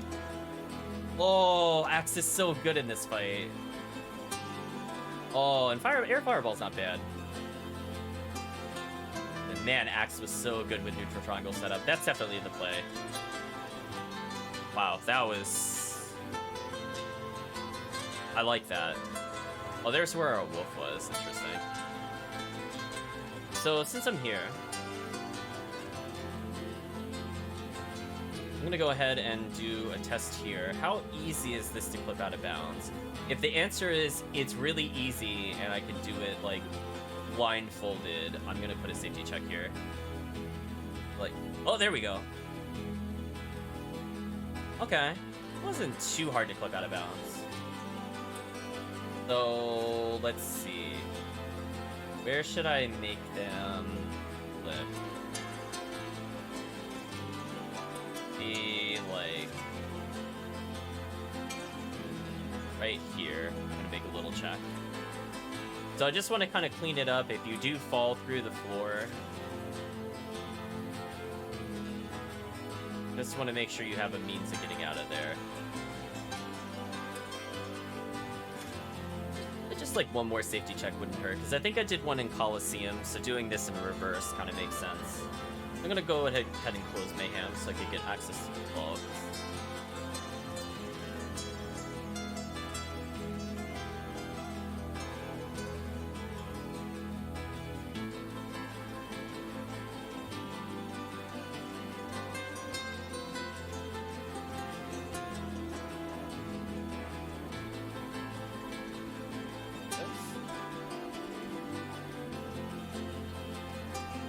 What is the Y coordinate? That's what I want to know. Answer to that is 151. Okay, I can just make it an even 150. So if greater than 150, allow miss. Make it real simple. It might be a little overkill, and if I have to nerf it because it's too strong, I'm kind of okay with that. I'd rather go too strong than it just be completely ineffectual. Where's reverse? Coliseum. Reverse silver, reverse outer, reverse. Oh, here's the if screen is less than this. Allow this. Excellent.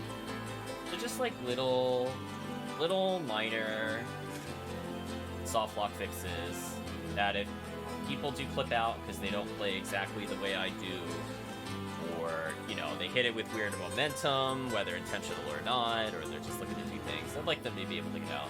I'm gonna say else if is greater than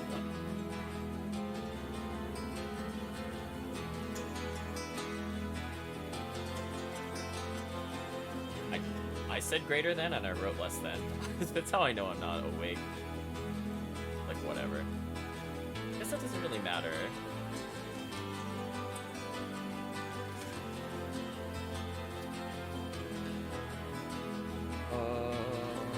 Where did I write that?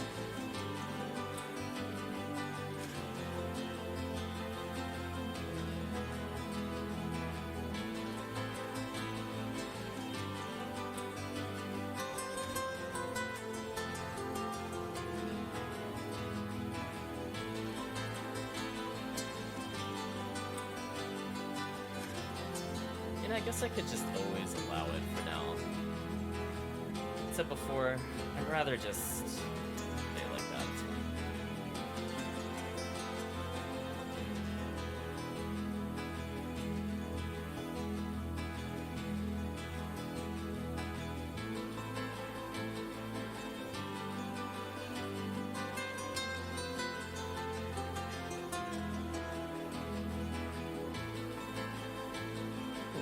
But yeah, I think that was a pretty successful run overall. I'm pretty happy with it.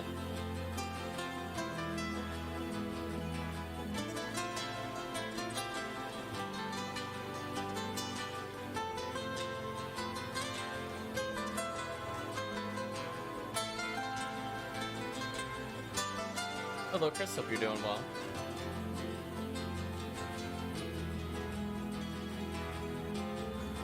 So we had one of the fastest runs in SotN since I started playing the game. I'm actually convinced that was our fastest run. It was like an hour, 2 hour, 3 minutes with pauses and purposely going back to menu when I didn't need to. We reached in-game time Dracula's Chamber at 53 minutes, which I am fairly certain we have never done before. Yeah, like the closest I think we had was like an hour 2 or an hour 3 on the save point, not as if we beat the game in an hour 2, hour 3. So it was a pretty crazy run. So I'm just articulating. I guess we'll go to Let's Chat. I was looking for some Soft lock fixes. I just added another one for Reverse Coliseum.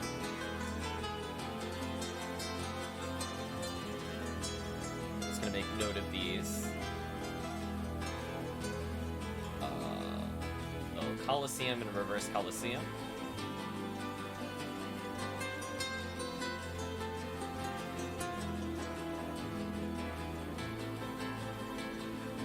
Now I'll have a safety check so I can't go out of bounds.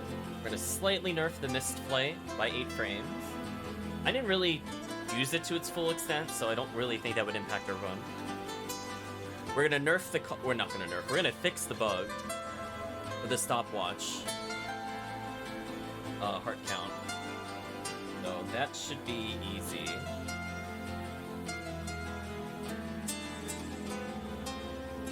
And I think the better save room code looked pretty good. So since you just joined us, Chris, you might as well play a little more SotN.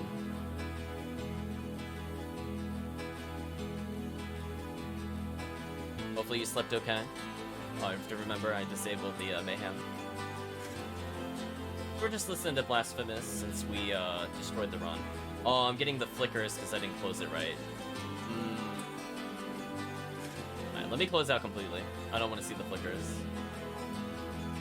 Had I hit stop prior to shutting off the previous one, it would have been fine.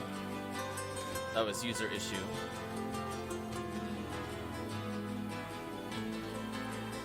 Now we're back here. Yeah, it was pretty convincing, Chris. Pretty convincing.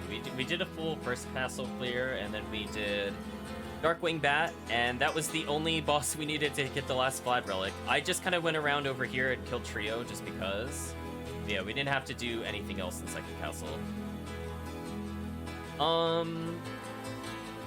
I guess I could see if the Galamoth nerf is working. One other thing that I did do, and by nerf I mean buff. It was a little too easy, at least at Mayhem. But specifically, if you're playing Axe Armor only, I don't want that to be a normal Mayhem. Normal Mayhem, his damage value can stay there forever, but with Axe Lord Armor, I think it needs a little bit of a buff. Yeah, we just muted the game since we're done with the game. We're just kind of messing around now. Yeah, it was pretty convincing. We weren't doing like super crazy damage because we didn't have fire at bat.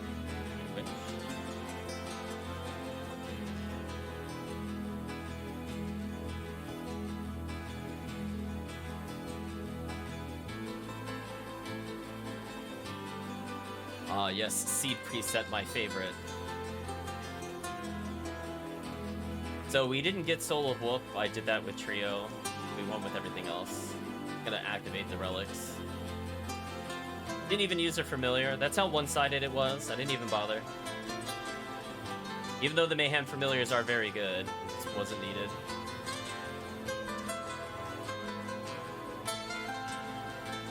Oh, that land dolphin technique is so good. Oh my gosh, chat, you have no idea. I was thinking about that the other day. I think that might be my new favorite in tech. They like purposely bounce on the ground and then redirect in the air. Felt so good. Damage boost. Use the R1 to cancel my hit. Oh, it doesn't work on regular one. I could add a tech to make R1 work on normal hit state. No, I don't think there's a good way to implement that. Yeah, it was devastation. So, yeah, we did a deathless too. So we had a deathless almost sub-hour run with Axe Lord Armor. We were going through real quick. So, I guess to bring Chris up to speed, we added more buffers into the game. So, like, if I hold the jump button, so see how normally you would just kind of fall off and that would happen? If I hold jump, I automatically take flight if I leave the platform. And I think that really kind of rounded out the experience. Because like now when I have like really awkward platforms, I can still get flight instantly off of them. Like I could get flight off of this. Well, I did it too early, but like this. Oops. Come on, forward momentum.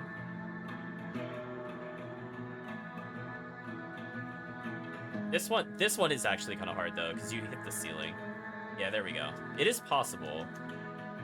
Do it in more places. But if I want to do a boost off of this, it's easier. It's a lot more consistent to Superman, for example, now. By Rock Knight, you're on our way. I was about to go that way, and I'm like, wait a minute. There's nothing over there. So I think we figured out some issues with the Calvisium's run where something wasn't triggering for him. So the game was not detecting the fact that he was in second castle. So I think that's resolved. There we go. That's the flight I wanted, chat. Not that it's optimal. I just wanted that animation. Oh, you're in for a chat. Ooh, the blue one. How rare. I must always see it in some heinous green.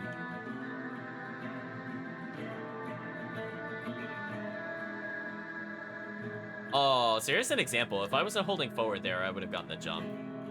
We could do it this way. Yeah, see that? I was able to buffer the jump in the different room. Like, I was holding X prior to entering that room. That's kind of sick. Yeah, so death is still kind of annoying. At least you could double hit him, though. Wow, that double hit's good. Oh, he's a big hitbox, chat. Come to me. Come to me, giant hitbox. Battle awaits you. So yeah, regular axe looking pretty good for dealing with some bad matchups. See, normally in that fight, I would have used... Oh, there's Merman. That would have been a big waste of time. Normally in those kinds of fights, I would have used Air Fireball, but honestly, as long as I have Cube Zoe, I think we'll do that. So I think we're about due for requiring the sub-weapons to actually have a sub-weapon. And at some point, we need to discuss what would be kind of a cool idea to do with the axe. Like, knife is really easy, right? It's just it's like doing fast fireball that just hits slightly more. And it just chucks the axe in a straight line. Bible, I'm thinking will be like... I don't know if it should be in the formation of a cross or if it should be like an X, like upright as in a cross or like an X. But some kind of formation of 4, I think would be cool. I would obviously have to nerf their damage a lot, but it could be really sick on like Grand Falloon, because you could just kind of faceplant through him, and I think he would just explode. Like legit, I don't think he would survive it.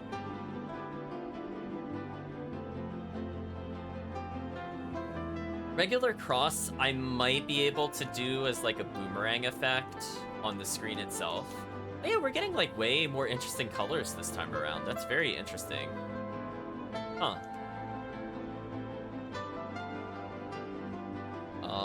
I have no idea what to do for Holy Water or Ashes.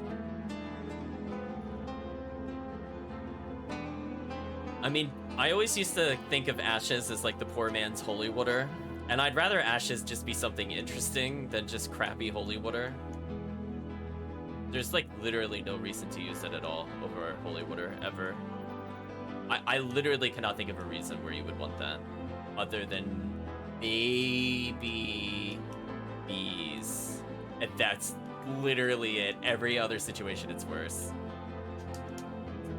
Like not things you want to hear about sub-weapons. I want them to be interesting. I'm gonna make another save state here, chat, in case I'm gonna refight those. Yeah. So I'm not sure. Those are gonna be a bit trickier, for sure. Cross, I could do kind of like a boomerang across the screen.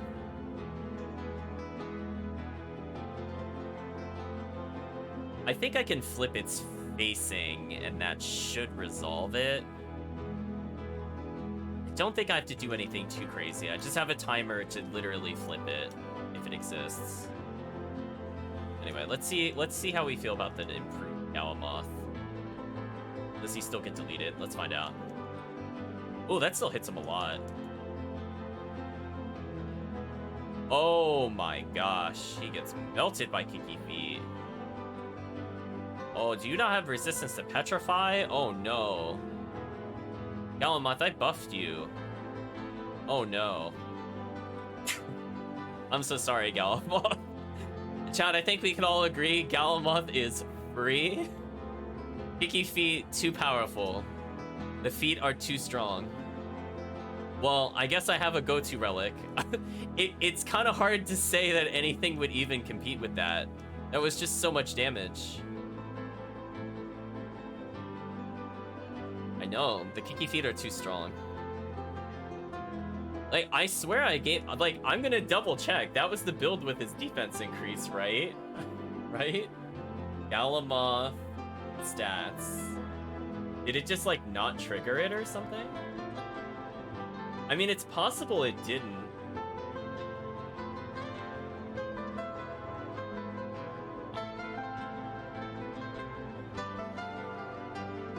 I mean, it's in the code. It's possible it just didn't call it, which is the same issue that was happening with Second Castle, where unless some action happens, like me picking up a relic, it doesn't check for it. It's there, allegedly.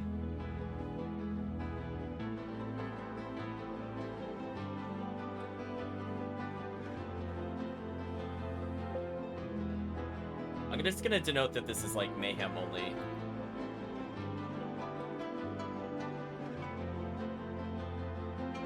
Little conditional there. But yeah, Kicky Feet destroyed him. So yeah, I want to do the land dolphin tech / the skipping stones. We're gonna do it real quick. It's something like this. So see how I face planted there, and I'm still able to get like a bounce? That's from the, like, if you hold up and missed, see how I go up slightly? It's because I have so much momentum that I could just bounce twice. Or I could even slide across the ground. I actually almost made that, even messing that up. That's crazy.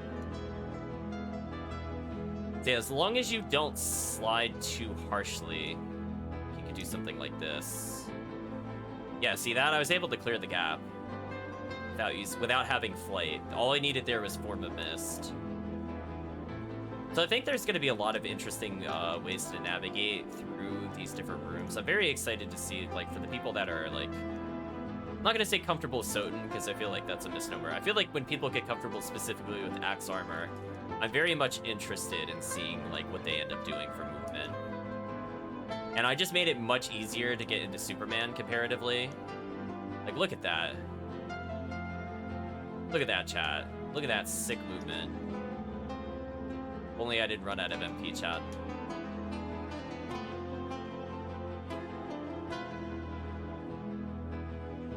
Yeah, this feels much faster and like a lot more, I'm gonna say competitive, but I definitely feel like there's room for skill expression, right? Like, so there's buffer techniques that kind of help you with some of the tricky jumps. You still want to do some of the jumps manually though, because if you buffer it, you jump earlier than if you time it. So there's still a reason to do timing versus buffering. And if you go too early, it doesn't matter because you'll still get the jump. Obviously, if you go too late, nothing can really help you there. But yeah, kind of interesting. I did not take that warp. What happened to my map? Why is my map like that? What happened in the middle? You feeling okay there? Look at that, chat. What happened at the bottom? How did I go from the bottom part of the map to the right? What happened? See it? It like half drew rooms and half didn't. Weird. So I fixed pretty much all the issues with the fast crouch. So I'm not able to like walk off the warp at the moment. Oh, I guess it doesn't automatically open that starting warp. Interesting. I guess that makes sense. See, like, when I'm looking at these, I'm like, what tells me what floor I'm on? I'm just looking to see if there's any difference between these two. Yeah, these are literally the same. I hate the warps in this game, chat. Why didn't they use something different? Well, unless there is something in the middle. Oh, there is one thing that's different, but I can't see it half the time because my character model's in the way. You know, the thing I was standing on, like, that I'm blocking is the only thing that's different. I was looking around, like, the left side, the right side. I'm like, oh, the thing I can't see most of the time. Great. Like, see that? Like, I can't tell what that is. I can tell that's a snake. No wonder why I didn't notice it. Yeah, probably don't put your distinguishing feature in a place where you have to travel. Should have just put it in like the corner of the room, like right here, chat, or this wall. Or this wall would have been an even better use of where to put that. Yeah, because I was doing that and I'm like, the statues are the same, and I'm like, technically true, the statues on the side are the same. It's just the thing that I stand in front of to warp is what's different. Ridiculous. I mean, I guess maybe they put like a little motif on it, but whatever, child.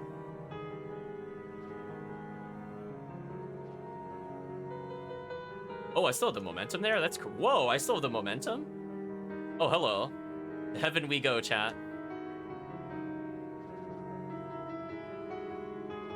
Wow, that absolutely destroyed him.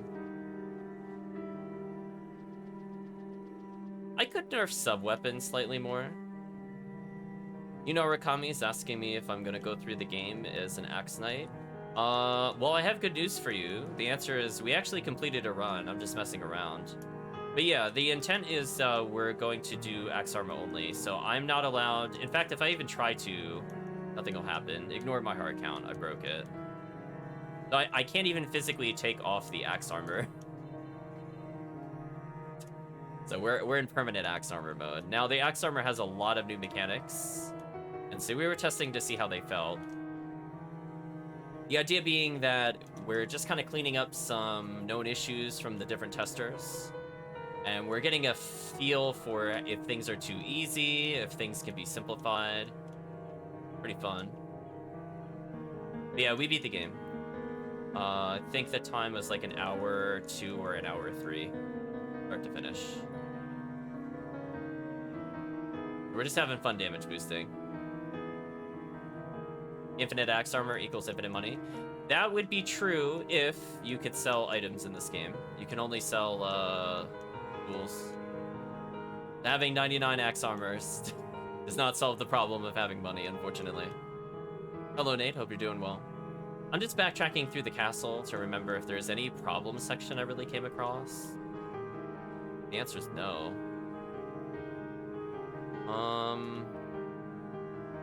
I could refight some of the bosses. But we're doing pretty well. That was too much flight. I needed to fall more than fly forward.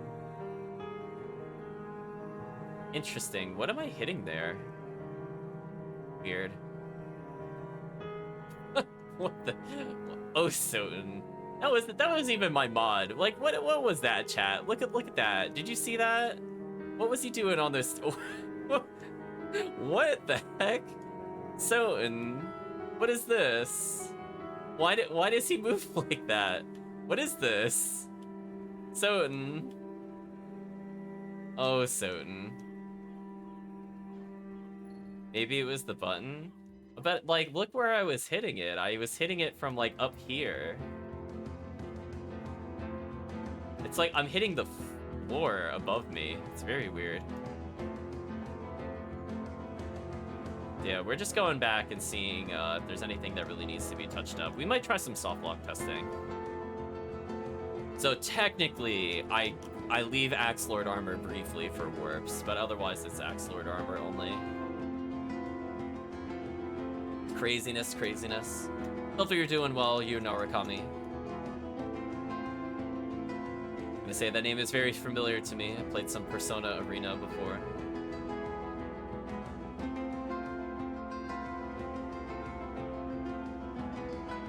Oh, that flight though. Oh, that flight is so good.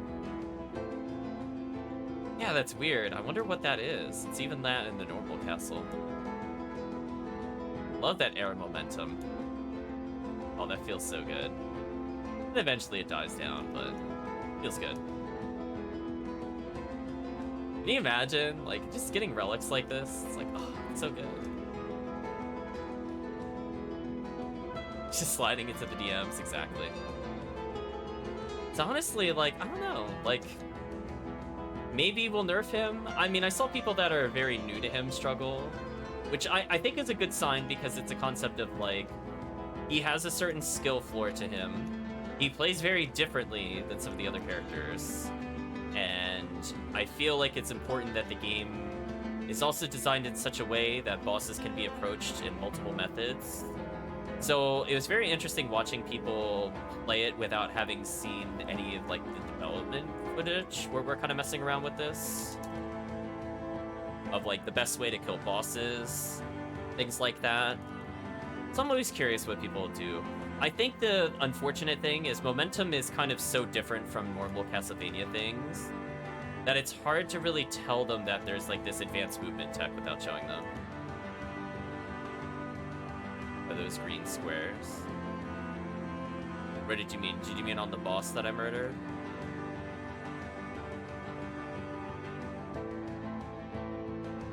Because I think everything else is mostly self-explanatory. I'm hoping when they just... Because I feel like they would just tap R2 and like they wouldn't see anything happen.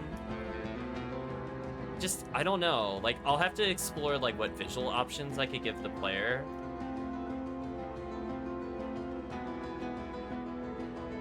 Oh, the green squares? Yeah, so we just have... Well, the map itself is kind of messed up. I'm not really sure what happened there. But the green squares are just marking where all the relics are in a randomizer. So people that don't know the checks can still do them.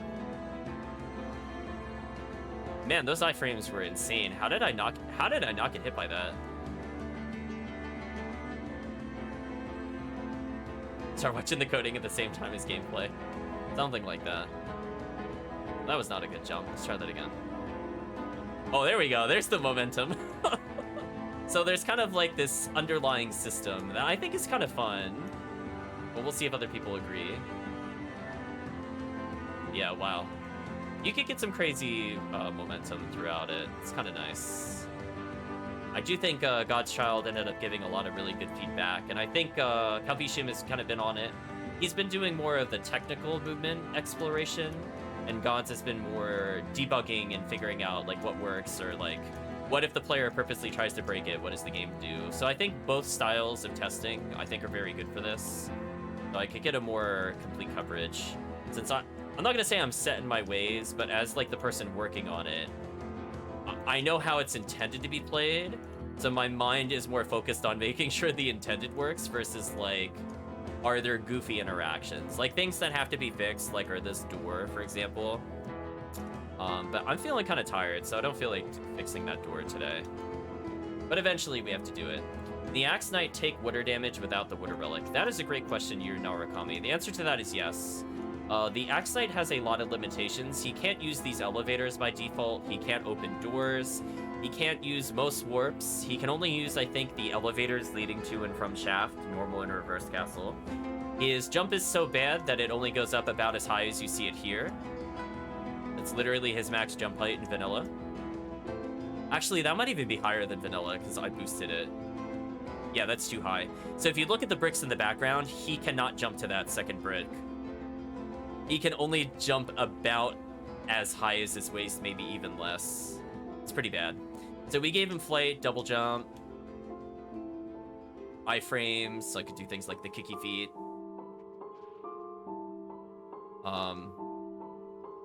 So we're just kind of going around here. And one thing that was kind of important for, I feel, the feel of the game is that every relic should feel good. I feel like there's just... I mean, I'm just gonna say it. I feel like there's a lot of useless relics in SotN. I don't feel like it's a super controversial opinion. Like, when people speedrun the game, or they just go to even do the randomizer, like, people are not gonna be like, oh wow, I got fire at bat, so I can now beat Dracula. Like, those are words you will never hear from anybody, unless it's in a super sarcastic way, and then they laugh. But in terms of, like, usefulness, honestly, a lot of them are just completely skippable, and I feel like things like Bat really overshadowed every other relic in the game to the point where it's like, why even have them outside of gravity boots? Which is kind of a disappointing thing. So the intent for this mode is that every relic should feel good. Maybe they won't offer the sheer speed. Like, Bat is still really good in this one. However, the counterpart in this one is Power of Mist. And so, unlike regular SotN, I do not need another relic for it to be useful. So, like, Power of Mist has its own standalone effect, for example. So I could get it in enhanced glide time. Too bad you can't throw the axes like other Axe Knights. We kind of can. You could do, like, those axe chucks and things like that. Unfortunately, I don't think I could get their sprite to work, because it's only loaded in certain areas. I did try, though. But we could probably program some axes to do some crazy things. So if we want to have an axe that acts like a knife and goes in a straight line, we could do that. But we just kind of have to agree as the community. What would make it fun? And it's okay for some things to be overpowered. I just don't want it to be, like, so powerful it invalidates every other option. Yeah. Thank you, Nate, for the you could do anything. There's definitely a lot of limitations with it. I'm kind of learning where the walls are in SotN. Oh, if I had attacked slightly differently there. Okay, here I'm using, like, the slow axe movement. I want to see the screen a bit better. Oops. Yeah, things like you could quick rise from when you get knocked over. It's like just a lot of nuance with it. So I'm hoping for, like, when people pick it up, they have a lot of fun with it. Even if they don't understand everything they're seeing on screen at the moment, I hope that it, like, at least encourages people to kind of experiment and see, like, what is their favorite way to start Supermaning through the entire corridor? Because Supermaning is so fun. I mean, right now I did Superman upside down, so I didn't go quite in the right pose. It's still pretty solid.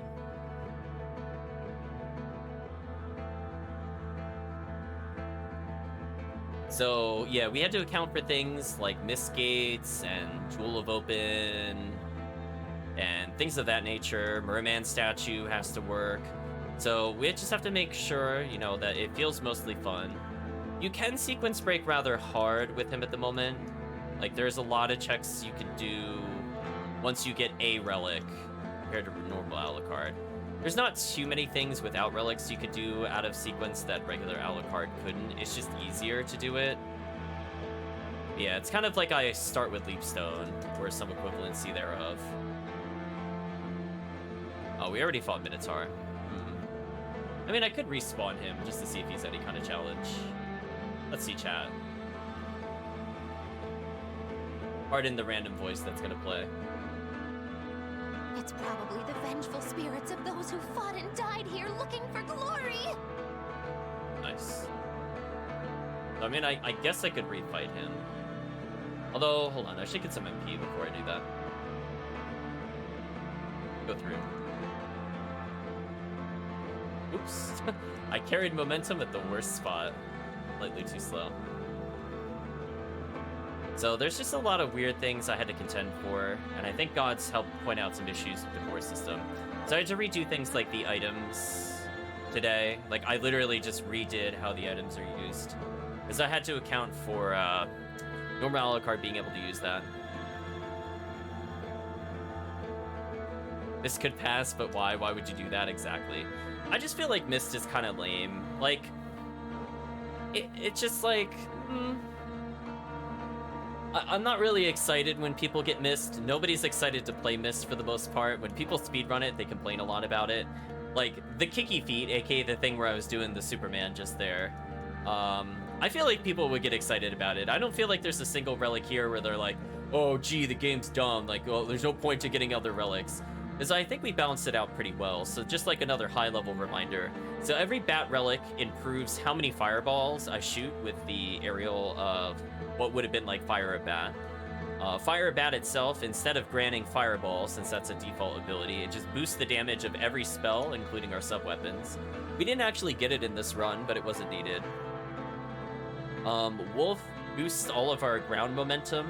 So the more wolves we have, the faster we go, the more we accelerate, the more control we have in the air. That leads to a lot of fun momentum. It also allows us to get some big damage. So for example, if I do that momentum slide, or I kind of do that, that does enhance damage. And Mist allows us to go through Mist Gates. It lets us do little weird tech where we could skip along the ground. Picky Feet is my favorite way to cheese bosses. And even things like Holy Symbol got a little bit. Just reading what you, Norakami, just wrote just now. Even Base Mist is useless. It takes too much MP, and Poison Gas Break doesn't feel like it does enough damage. So yeah, exactly. So regular Mist here feels pretty solid. Like, not only do you get the ability to go through the Mist Gates, but it allows for extended horizontal movement while invincible. So it's kind of more akin to having a Power of Mist already. And it also lets you go super fast, depending on where you cancel it. Now, you'll get more control from Bat compared to Mist, which is fine. And Kicky Feet, super solid. We killed Galamoth with it in like 10 seconds. Poor Galamoth, he's too big of a target. Let's see, I respawned the bosses. Oh, that was weird. I canceled my spell for some reason. Goodbye. Yeah, we have endgame damage, so they have no chance to survive. I mean, I guess that's what happens when you have 65 int and 52 strength with X armor. You just kind of explode. So we had to rework all the damage numbers. So like your melee strike is considered magic damage in regular gameplay, and it doesn't really scale off of any stat. So it's just flat through the whole game, which is really boring. So we have it scaling based off of what relics we have. And we have some other things. Unfortunately, the heart counter is broken, or else we would show that.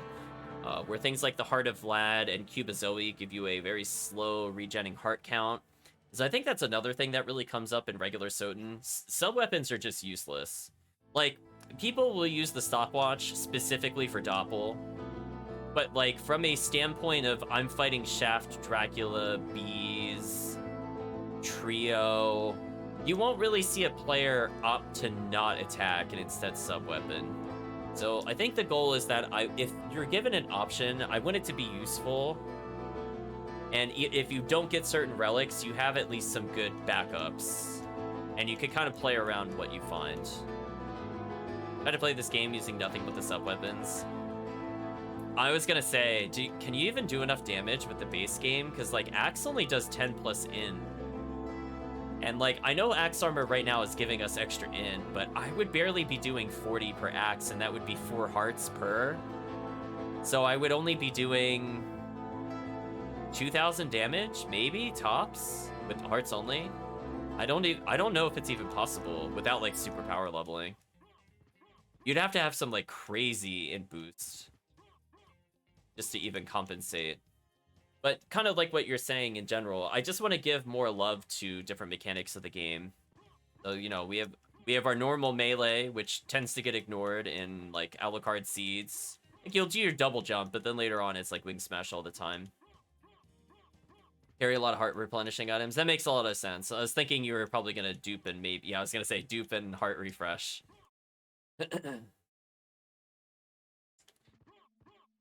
Yeah, it feels pretty solid. I'm not seeing too many visual bugs. We might have... I'm not going to say they're all gone, but I feel like we've cleared all the ones on the main path. So we'll go into rooms I don't normally go into to see if there's anything that's buggy visually. Love I could just go straight to the end. Oh, that spell is so powerful right now. So good. Oh, why did our music stop? What happened? Video pause, continue watching. Excuse me. Like, YouTube, I'm streaming here, do you mind? Yeah, so this looks fine. Nothing looks despawned in here. Maybe it has. I guess I could double check. Yeah, looks fine. Yeah, we're just kind of exploring, seeing where things are. Bye, Owl Knight. That momentum boost is so fun. I'm on the same page, Nate the Great. I was like, why did it go quiet? Well, that is so satisfying, chat. Just look at that. Look how fast you can mow them down. Oh, that feels so good. Okay, we're at max Wolf Relics, so our dash attack does max damage. I think that adds a total of 40 damage to the ground slide. So we could really clean up the weak enemies. So I do like that there's kind of like a variety of choices you can make. Oh.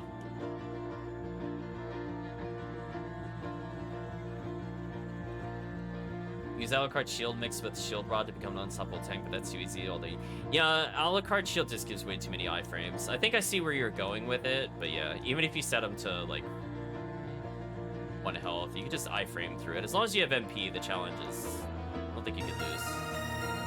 Hello, Chrisagrim. Thank you for resubscribing. Hopefully your stream went well. I think I missed the message if you typed earlier.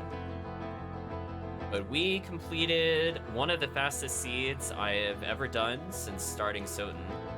I'm gonna say roughly, we'll do a mix. I think it was an hour, 2 minutes. 30 seconds, we'll say.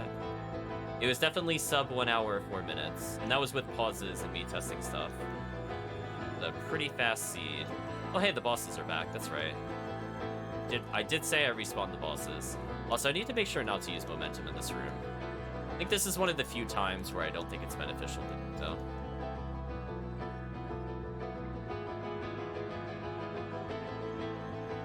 Oh, you haven't seen Axe Armor? Oh. I'll start over just for you, Christogram. We'll do it just for you.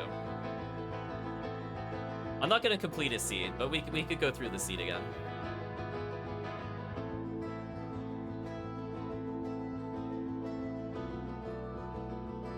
Kill the tracker. Pause the music. We're in test mode. Put the game volume back on. Yeah, that's good enough. So, yeah. We saved it like an hour or 2, but we killed Shaft and Dracula so fast. Also, I think that was the second save. Wait a minute. No. Yeah, we saved at 53 minutes. I guess it overwrites the save when you beat the game. Really think about that. I guess it was an hour or 2. Yeah, it was pretty fast. I mean, as I said before, it was one of the fastest seeds I'd ever done. But anyway.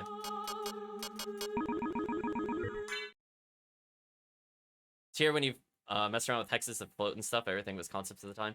So yeah, this is all about speed. I want to kind of show you like how the beginning movement is like, and then we'll maybe jump to a save file where I have more relics. Axe Armor mode triggered? What? Oh, okay. I don't know what that does for Richter. I guess we'll find out, chat. I don't feel any different, which is probably for the best. Oh? Oh no, it's just the game being weird. Come on.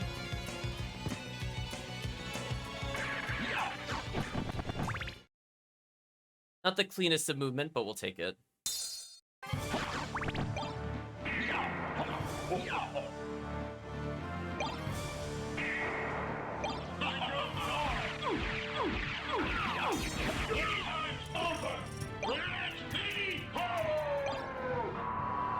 Ooh, that was too slow. I don't know if this will work. Yeah, it was too slow. That's a shame, chat. I was gonna show Christopher the setup, but I did one too many whips. It's fine. Yeah, it looks like Richter's not affected, which is for the best. I don't want it to impact him. So Christopher, I had a setup where I did 2 whips, 2 crosses, and it was working pretty well. I just messed it up there, unfortunately. So that way he dies by throwing 1 cross every time. Or if I really have to, I whip him once. Like, whatever. But oh well. You have to check the other run. Although I actually messed it up on the run before this one. Well, but it still worked. It just wasn't what I was going for. Anyway, we're gonna go back to the beginning. We're gonna showcase. We're gonna run around. Bop the ward. Oh, I didn't do enough damage. What did it give me that I don't have enough damage? Oh, I guess because I got hit or something. Come on. You can see we got a little bit of a slide. I'm gonna damage boost through the ward. We don't need to fight them. Listen, chat, there's a suggestion. Yeah, I love our MP at the moment. We've basically overcharged. So you're allowed to keep up to double your MP. So when I have a room like this, for example, I can just nuke them. Oh, I accidentally despawned the fireballs. It's fine.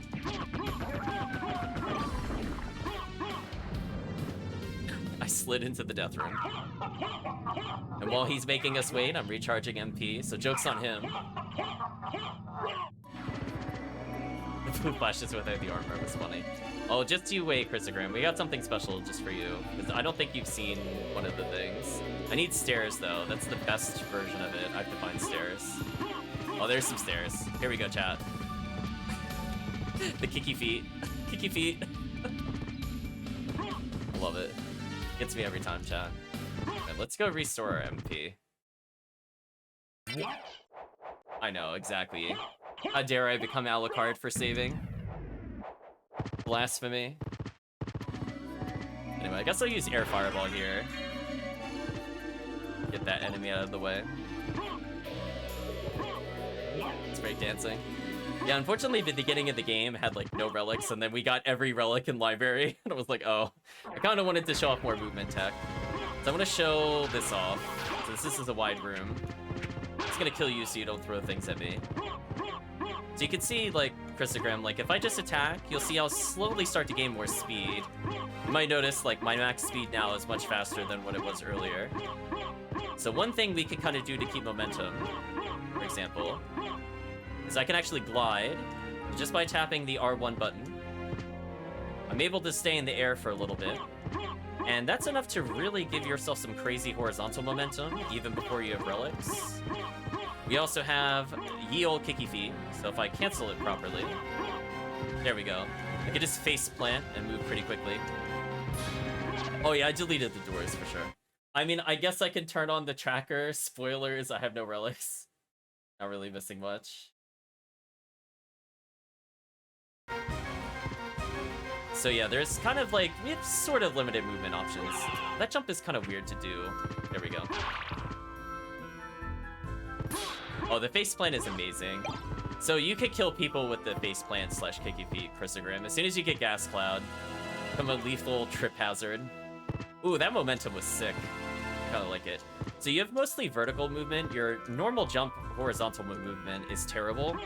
So the intent behind it is to damage boost as much as possible and or use your momentum. Skip things. Exactly. Just put them to sleep. So wherever possible, you want to hold R2, which is normally the wolf button or SotN. And as long as you attack, you could get some horizontal momentum. So one thing we were testing in this particular seed, just to articulate it a bit better, is normally in the patch prior to this one, you had to time when to press the jump. You had to wait until the axe was like in the down position, and then you were allowed to jump. This one, I'm allowing you to actually just hold the jump button, and it'll buffer a frame 1 jump. And if you do it that way versus doing it manually, you'll actually jump earlier than the previous seed was even allowed to do. But if you still want to do it manually because you want more of a slide distance before jumping, that option's still there. Oh, they got away from me this time. Or did they? Perish. Oh, you gonna mind game me, or you're actually gonna land this time? Oh, you're gonna land this time? You're gonna behave yourself? Last time, Chad, in case you missed it, he did that, but then he dive bomb attacked before he landed, and he got me because I thought he was just landing. I was like, he outplayed me, Chad. Right, so one thing, I don't have a lot of MP to show it off yet, but there are different elements. So the air... That guy had a Medusa shield? Oh, I could have had Alucard shield, Medusa shield. Oh well, it's fine. We'll do double Alucard shield because it's okay. Anyway, we're basically gods now. Just wear double shield. That's the meta. Unless you get a consumable. Actually, that's something I didn't really show off before. Do I even have a consumable? I do have a consumable. So these actually work to some extent. So if you want to do normal healing, that works. Throwables don't currently work. And weapons obviously don't work because it's Axe Lord armor. But things like shields still impact you. As I learned earlier, they still give you elemental resistances. Yeah, so I just added like a bazillion defense. So now I can damage boost for days and not care about anything. Now, I don't think there was anything interesting down here. I think it was just Jewel of Open. But we'll just show some movement. You can see like I'm slowly building up speed. I didn't want to bonk there, but that works.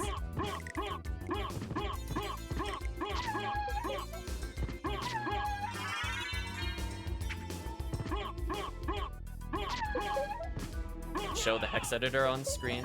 I don't know what there would be to showcase at the moment though. I want to showcase a tech that you can do. So normally with momentum, if you jump, you just go in a straight line. If you try to hit any direction, it kills your momentum. So you just have to believe in the momentum. However, there's an exception to that rule, and that's your glide button slash the bat button. So you can actually redirect your momentum probably twice at most in the air without a bat relic. Once you get a bat relic, you have a lot more control over it.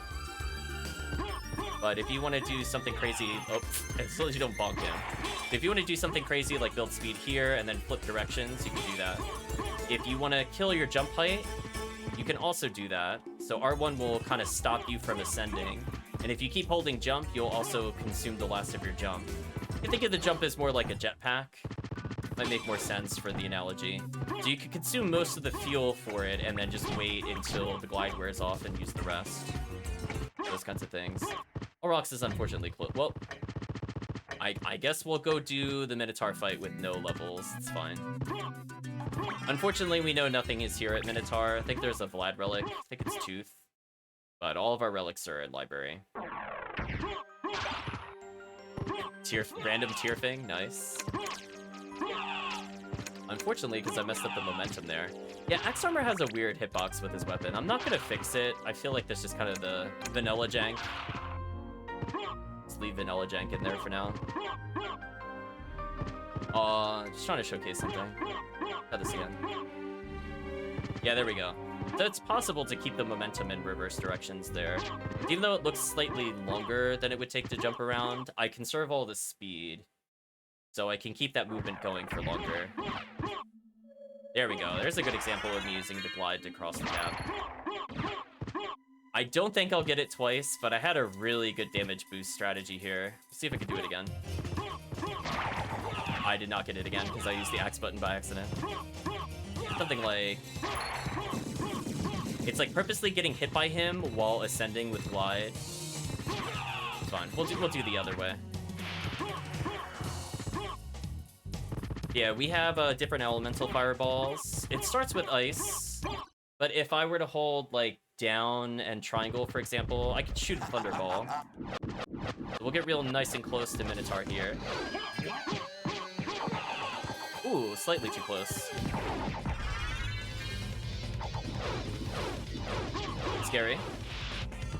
We'll back up slightly.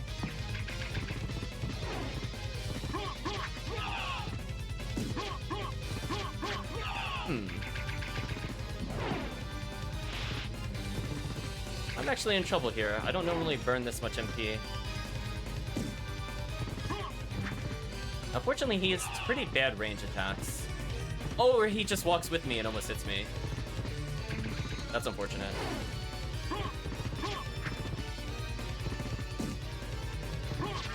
There we go. Let's go. Normally, I don't recommend doing this with no relics. That fight can be kind of annoying if you miss the spell. I had to use 2 spells of Minotaur since I was slightly too far forward, and I almost died because of that. It was close. I think that would be the first death in a while. So there is challenge to the mode. So let me talk about one other thing.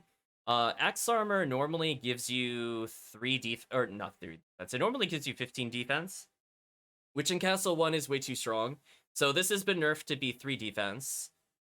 And depending on what relics we pick up, we get more damage or defense. So for example, if I pick up Holy Symbol, I'll get another 4 to defense. If I pick up the Rib of Vlad, I will get another 8 defense. And that'll put me back at the vanilla value for Axe Lord armor. So I put a lot more scaling into it. We have MP regeneration, which is new. His melee move scales off of his strength, which is new. He gets more air spells, or air fireballs, excuse me, depending on how many bat relics he has. Dash gets improved depending on how many wolf relics I have and which ones I own. So generally speaking, the goal is for every single one of these relics to feel impactful in some way, even if it's not the one you're looking for. So generally speaking, I would not skip any relic I come across. Shy of like maybe the familiars. So you only really need one. Spoilers, it might be Demon Bro or Ghost Bro. So there's a lot of interesting things you could do with it, but I just wanted to show off the base movement of the game. Exactly, Chrysogrim. So I'll give an example. So Soul of Bat lets you have flight.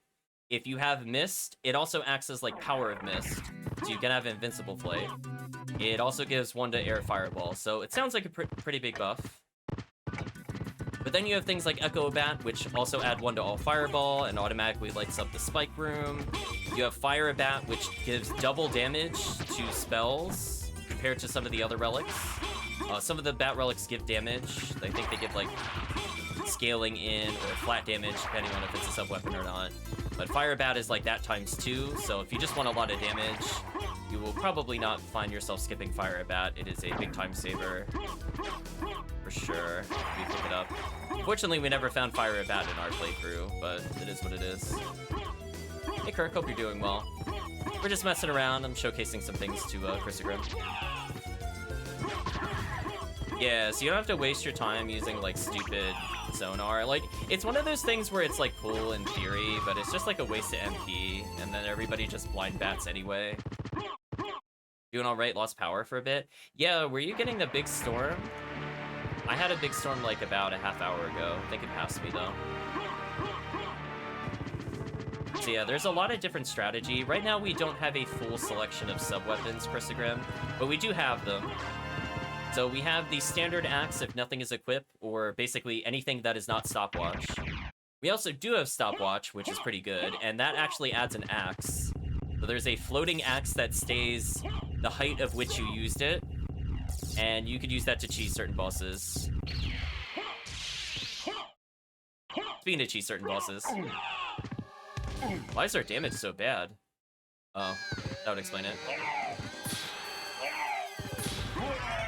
Yeah, we rolled not good on the int roll.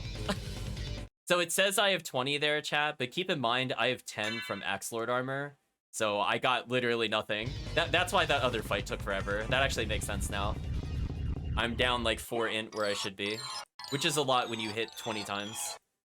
You literally lost 80 damage. Oh well, not a big deal though. We're still cruising through.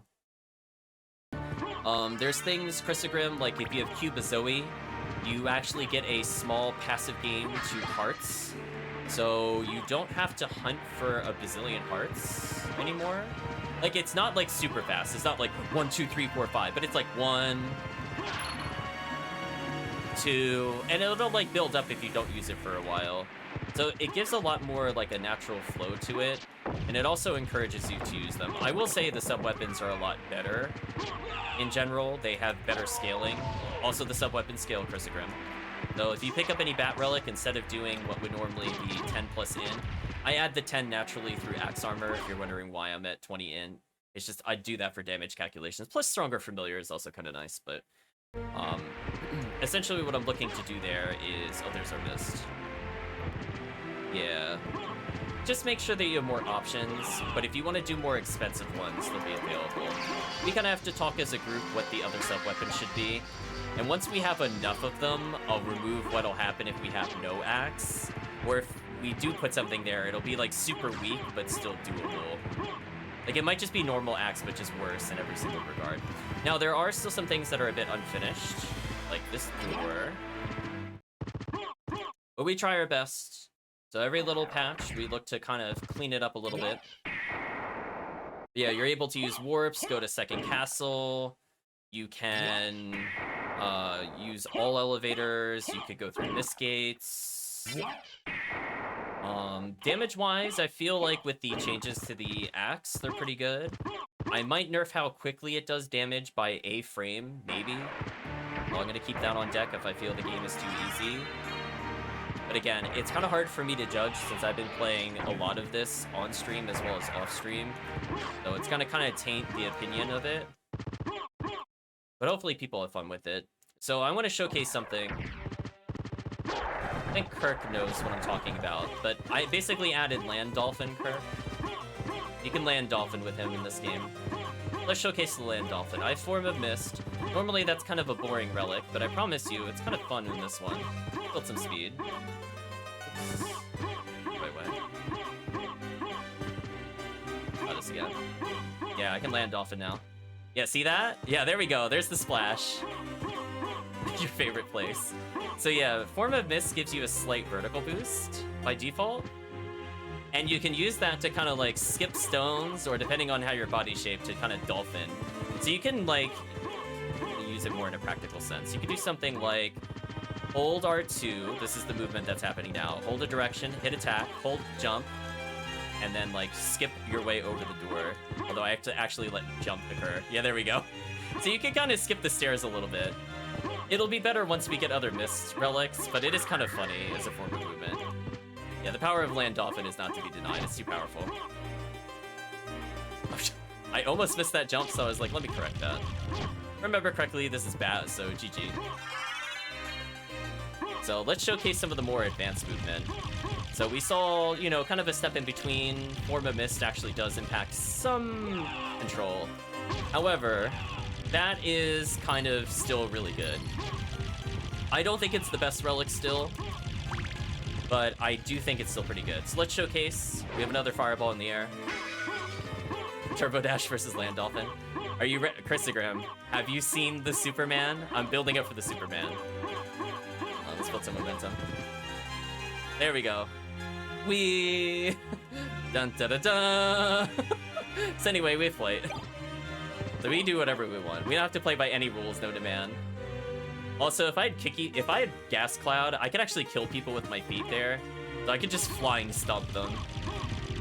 But unfortunately, I don't have Gas Cloud, or else I would just kill them. I know.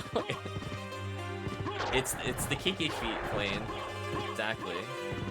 Oops. So one other thing that's just showing how there's a lot of tech. It builds and builds and builds depending on your relics. So you might have seen the Kiki feet. You know, you just kind of fall over if you stand in place or you do the little Kiki. But if you have Bat, you can actually fast cancel it and just instantly get out of it. So there's like a lot of cool things you can do for movement. And I feel like the more relics you have, the more control you have as the player. Look at what was in here. Something I bought for 500. Oh, it's the Heart of Vlad. I don't know if I did another build. This is fine. You might notice, Christogram, I'm at 13 hearts, but it'll slowly ascend. So Axe right now, it costs the vanilla price of 4. You can see just very gradually I'm getting there. I went to go showcase something else, and the books were like, no way. I just want to show you that there's a lot of interesting tech with it. So now that we have Bat, I can hold R1. I'll slowly descend, but I can control my up and down to some extent. It's faster to fall than it is to rise. Oh wait, if you want a quick fall. I just want to showcase something. Oop. Eaten by the jump. So if you go in the air at any point, you can hold R1 to redirect, but you can keep redirecting with Bat. It's as long as you have momentum. Now, what controls momentum? Mostly Wolf Relics. Unfortunately, we don't have any, so I can't build up super speed yet. If I get Skill of Wolf lets me decelerate slower in the air, and I also start at a higher starting speed. So you see how I didn't like instantly go to max? Skill of Wolf will make sure you're basically at max the whole time. The Wolf Relics will also increase your damage when you use R2 and Strike, aka the sliding strike. So you could just kind of cleave through enemies if you have a lot of Wolf Relics. So I think to some extent, depending on what relics you get, I think it will actually change your playstyle. Like now I have Cubozoe and Heart of Vlad. Heart of Vlad also gives, or excuse me, I don't have Cubozoe, I just have Heart of Vlad. But because I have at least Heart of Vlad, I have some regenning hearts. So I try to take advantage of putting like different types of damage on him. If he flies up in the air, I could shoot him. Unfortunately, our in is kind of terrible. Can't hit him with regular axe though. I think the strategy is something like this. So again, my strategy will change depending on what I have. Unfortunately, I don't have a good int. So I think I'm gonna rely more on the base damage of axe. So where Bat scales pretty heavily off of just having raw int, as does the neutral fireball, the sub-weapon scales off at just having really good base damage. It's not gonna be as crazy as the other ones. Miss could pass again, chat. Yeah, it's been an interesting time for sure. This room I used a lot for showing off advanced movement mechanics, so this is actually a great room for Christogram to show things off. So like normally, if you were playing, even prior to this patch, if you were to do a dash strike, you fall over, you kind of lose a bit of momentum, and it's kind of awkward. Yeah, I fall through the mist gates. However, because I let you buffer jump, look how close I am to the edge. As long as I'm holding jump, I'll jump the moment I leave the ground. So a lot of those little jumps that would normally be very annoying to navigate quickly with this kind of movement is kind of negated. So if I don't have a lot of room in addition, I could just like immediately... Oh, I land dolphin there. Yeah, there we go. So, like, potentially, you could combine all your different forms of movement. Like, I land dolphin there to kind of correct myself, and then I went into full flight. You know, there's a lot of cool things you could do. You could build a lot of momentum on the stairs, and then redirect. Kind of keep it going. We'll see how it goes. Glad you're liking it, Christogram. I am definitely looking for people to test it. So if you want to showcase it, I'm going to say by all means. I'm going to push the patch that we've been working on tonight to GitHub. But there's already a patch out there currently.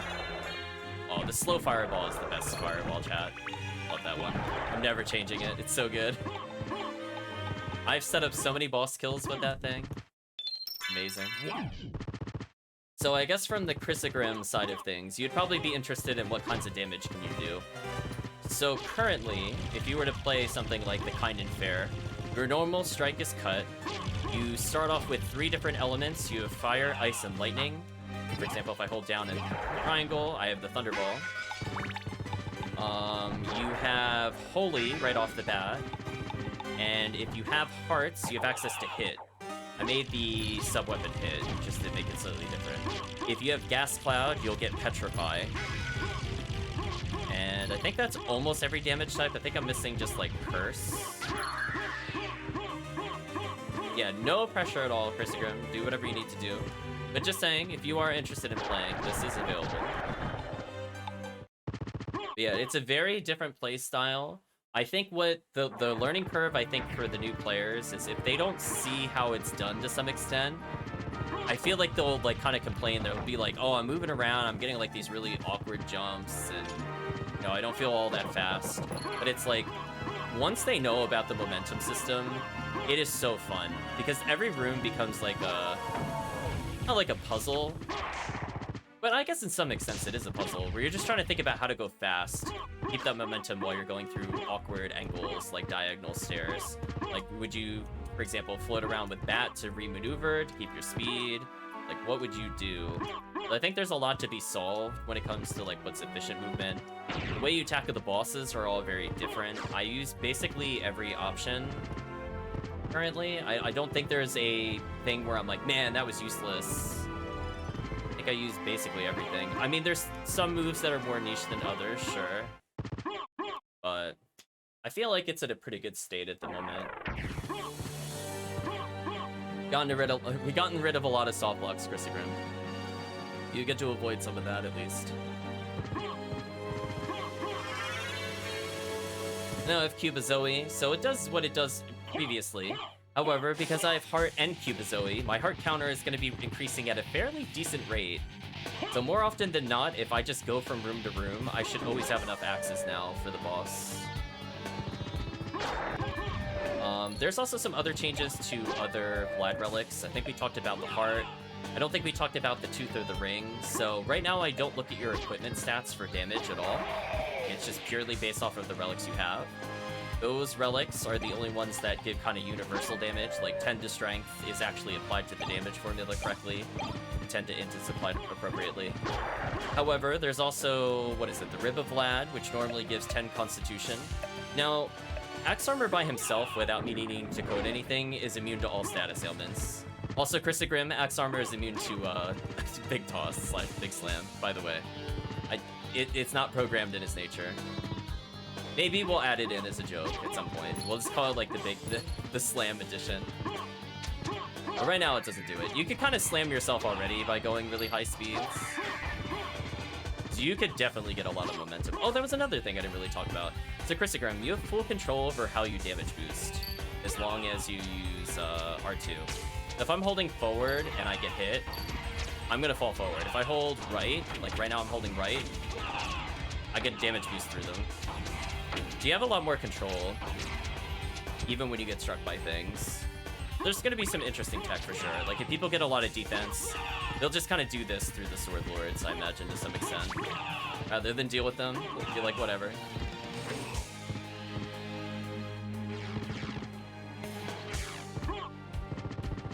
I'm trying to think anything else. I mean, I could consume a potion just to showcase it. Well, I think we'll do that at the end. Any other interesting potions for me to showcase? Nope. Worth a try, chat.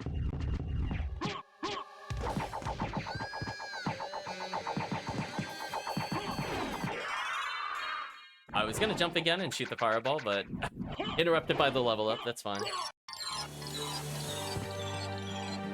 Yeah, it's a pretty decent state.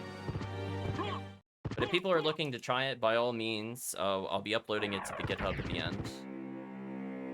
Technically, the one I'm playing right now is almost entirely playable. I think there's like 2 or 3 small changes we did tonight that I'll just be replacing the version in.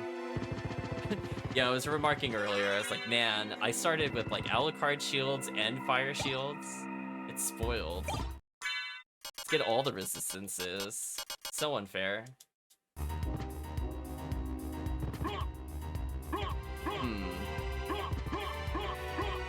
What's a momentum? There we go. Hi, Fleeman. Just doing some wolf checks. Don't mind me. But yeah, there was nothing here if I remember correctly. I remember being disappointed. There's a library card here though. I guess we could showcase library card works. And that's kind of fun. Normally, Axe Armor can't use items. There you go. So there's a lot of movement tech. Just straight fire immunity is always nice. True. I almost thought for some reason I read that as Mummy. And I was thinking Aquadon. I don't know if I want to spoil Chris with it, but Christogram, I'm gonna let you know, Aquadon is the easiest boss in the game. You should feel bad if you die to him. I mean, like, I think it is technically possible to die to him, but yeah, he's got a big exploit. Don't worry, we'll just judge you. It's fine. Yeah, we're laughing because apparently the vanilla SotN boss tactic actually showcases a actually viable strategy in Axelord armor, and we were all laughing. Because believe it or not, Christogram, in the vanilla boss tactics for Aquadon, they use Axelord armor. I did not know that either, and then I watched it, and I'm like, really? Why does that work? And I was dying. I'm like, that is the dumbest thing, and I love it. Oh, vanilla Axelord, you're so silly.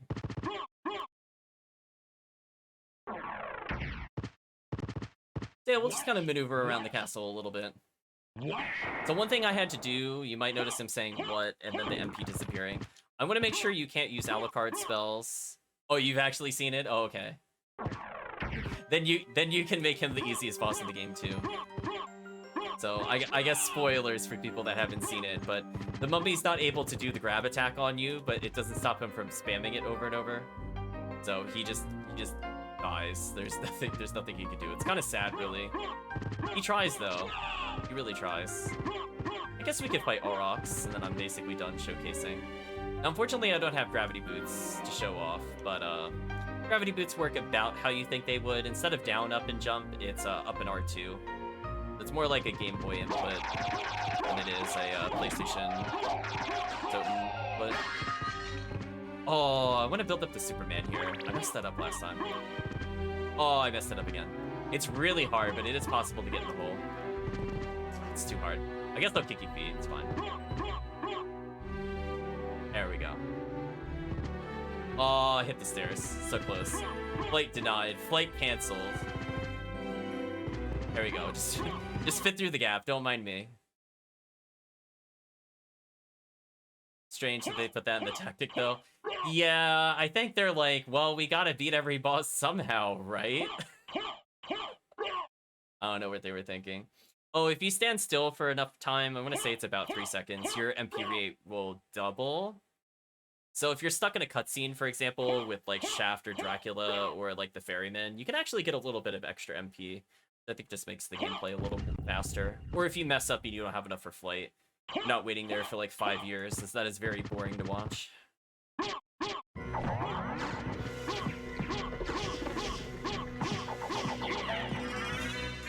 Destroy him real quick. This is like the only time for me to get the nuclear triangle. Ooh! Ooh! Got destroyed. Alright, Chad, I think we could agree. Well, that's what happens when I'm allowed to get regenning hearts. Man, he dies super fast. Goodbye, Aurochs. Deleted. He got out position, chat. I hit with like every possible hit of the axe. Destroyed. Or Akmadon. Or not Akmadon. I mean, it might as well be Akmadon as well. This will be Akmadon 1. Akmadon 2 is the reverse castle. Okay, I got Leapstone. I don't think I talked about this, but you have 2 jumps normally. This would be your normal jump, so you do something like that. Leapstone gives you 3. And it also increases the height of your base jump.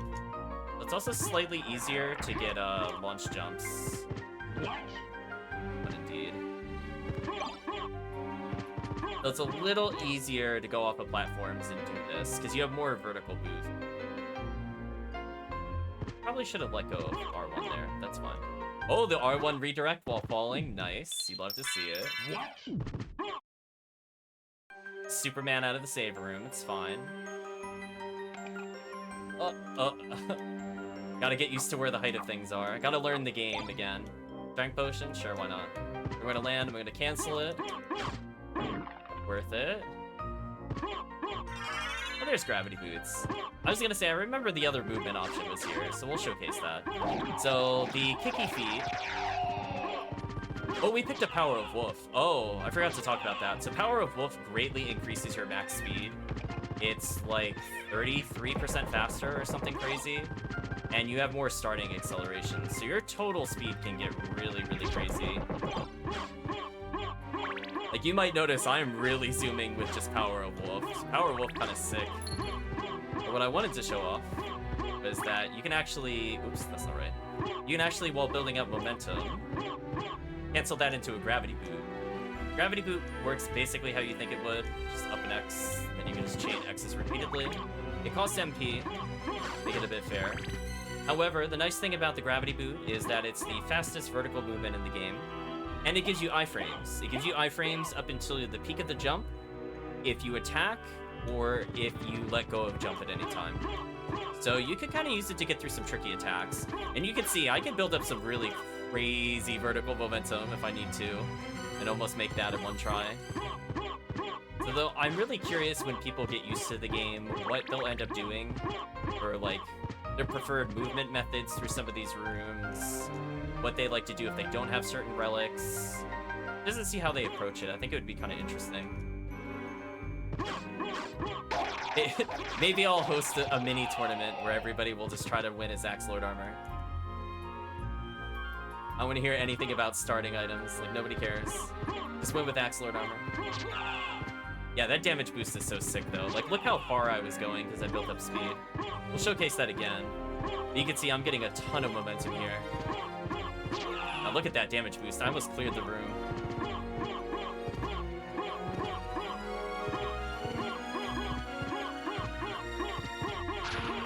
Nice, got him on the way out.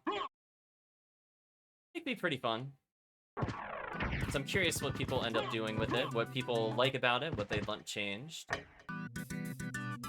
Right now, they might be slightly overtuned in damage, but it feels still mostly fair. It feels like the beginning of the game is actually somewhat challenging because you have like low defense. Oh, there's gonna be Axe Lord strats for sure. Like, throw out what you know about routing. This character can go sequence break, like they're out of their minds. Speaking of which, do you want to see the many spike breaker sequence breaks? I guess we could do that as our final thing.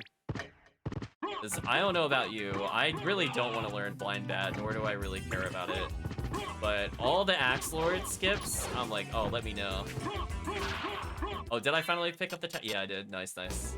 Gonna say, I had a talisman in the other one. Nice.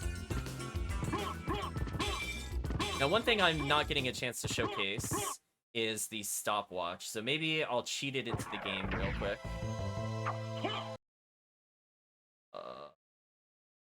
Let's cheat it in, chat. Load up our sub-weapon list. And I will go to the weapon.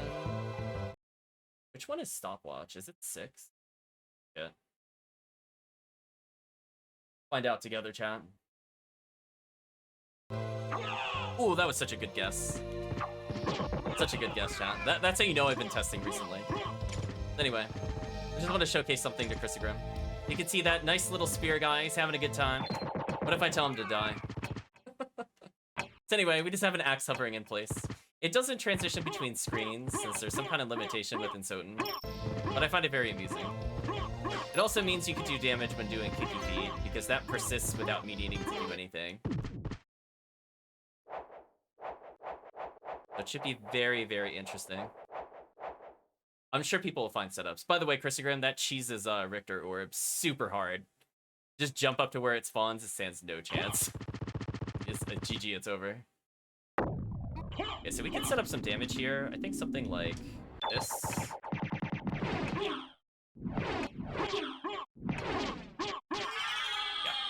Yeah. Something like that, chat. That's fair. Listen, it's not her turn anymore. It's the Axe Lord's turn. So she was in slow motion. She got juggled with all that damage. I like that you could set it like a trap. Yeah, you could set it like a trap on bosses that take a while. And it will just defeat them. We'll do the same thing on Scylla. Just to showcase you can... Oh yeah, we have GodsChild, so I can kicky feet them. That's it. We're gonna kill Scylla with just the stopwatch and kicky feet. Yeah, we're going in. I forget if... I don't know if this is the patch version. Well, I might break our heart count here, but it should be fine. We also have a fast fall option. It's not so much faster. However, it lets you skip through the platforms like that, which is kind of nice. If you're looking for speed, it might be good. Do something like this. Slightly off center. Oh well. I wanted him to run into it, but it is what it is. Oh yeah, we're gonna break our heart count. Oh well. Say goodbye to our heart count, chat. Give it a salute, because it's about to go into goofy numbers. Oh, I didn't get the jump. Or I can just kill her with kicky feet. That works too. It's fine. We don't need the axe, chat. Kicky feet's so good, chat. So we got Riva Vlad. So now we got 8 extra defense plus the con. We're basically unkillable starting castle. So yeah, the seed was kind of fun. The seed says seed preset, but it wasn't. It's funny that you say that, Christogram, because like not only is it makes you go fast, but the drop kick does extra damage. So if you do fall on somebody, they will explode potentially. So I made it change how much damage kicky feet does depending on what you're doing. So if you're doing a upwards momentum, you're gonna do like at most like 1 a tick. If you're doing like neutral, it's like 4, and if you fall on them, it's like 10. Yeah, by the way, this was a seed with like double library card. I was so mad when I saw that. I was like, man, why did I hold on to my other one at all? What was the point? Anyway, just show kicky feet, it just lets you iframe through. There's a lot of different ways you can approach those challenges. I think kicky feet we don't use too much in a normal playthrough, but I did find it good in adventure. Also, by the way, Christogram, I'm never playing adventure again. I hated it. Just letting you know, Christogram, there's no love for that adventure seed. Oh, there we go. I land dolphined. We're good. I accidentally killed our momentum, so we get to awkwardly glide over here. I just want to show the spike breaker, so I don't care about the other relic check. Let's already know it probably isn't anything. Doesn't matter. Oh, Christogram, by the way, we don't have to do Donkey Kong. It's just open. As long as you touch the switch, it's good enough. Christogram, when my flight was behind Demon Card, Stopwatch, Jewel of Open, Leapstone, Silver and Gold Ring, I was very mad. I was very mad. And Merman. I was also behind Merman. It was behind all of those, Christogram, because I needed the rings to get my flight. It's horrible. Flight was at Holy Glasses and it needed everything to get Christogram. It's the worst seed I've ever played. I looped that castle 3 or 4 times just to get flight. That was so bad. I felt like that Metal Gear Solid clip where it's like, why are we here? Just to suffer. Because the stopwatch was who knows where. Who knows? Anyway, time to delete Cerberus. Oh, our it must be terrible. Wow, that didn't instantly kill him. I have almost more levels than in, and I get plus 10. Keep in mind, not plus 10 from the score. I get plus 10 base in from the armor. So that means I've only gotten 18 in 25 levels. That is atrocious. Chat, get this int roll out of here. This is actually terrible.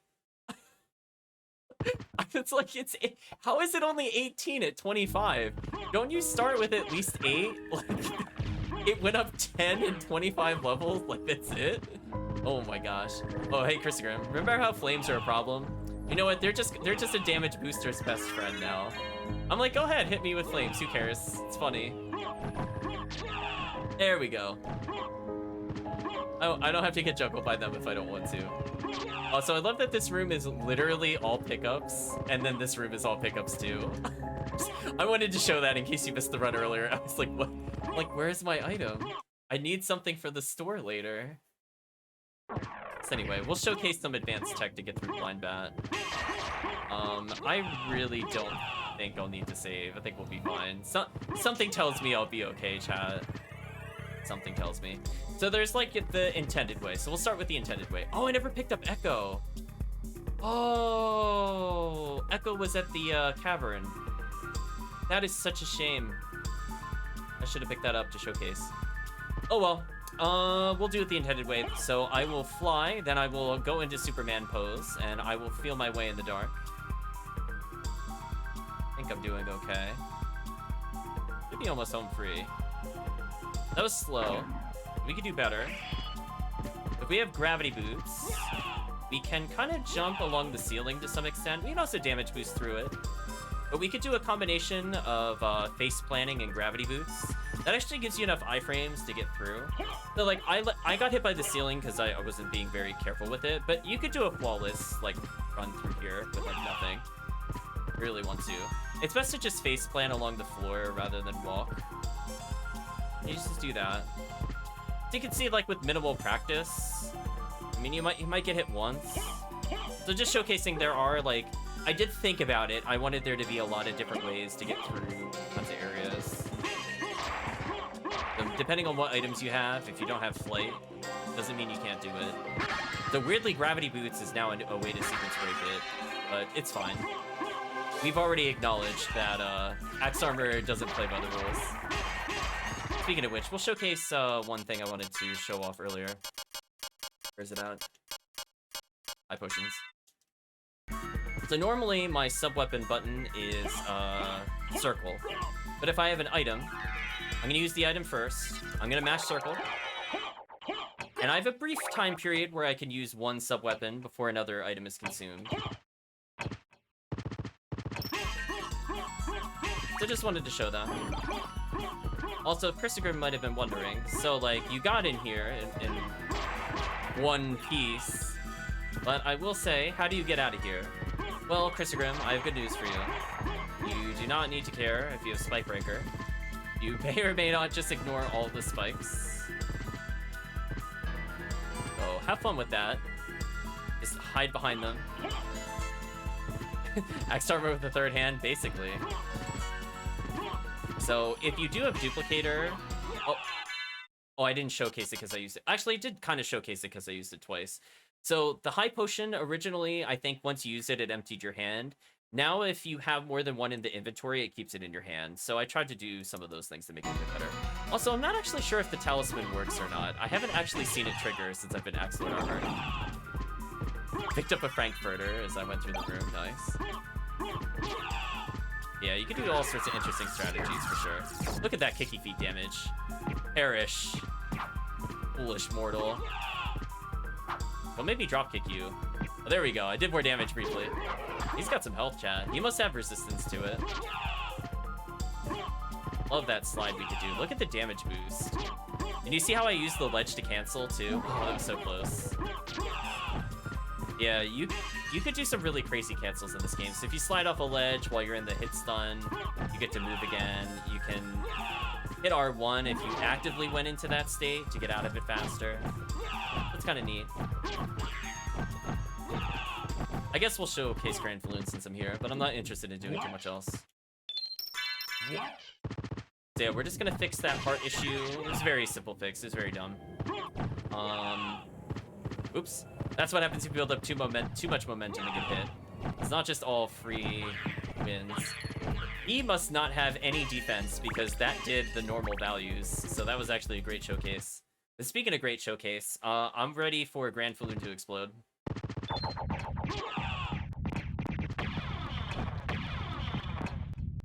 I'm coming for you, Grand Falloon.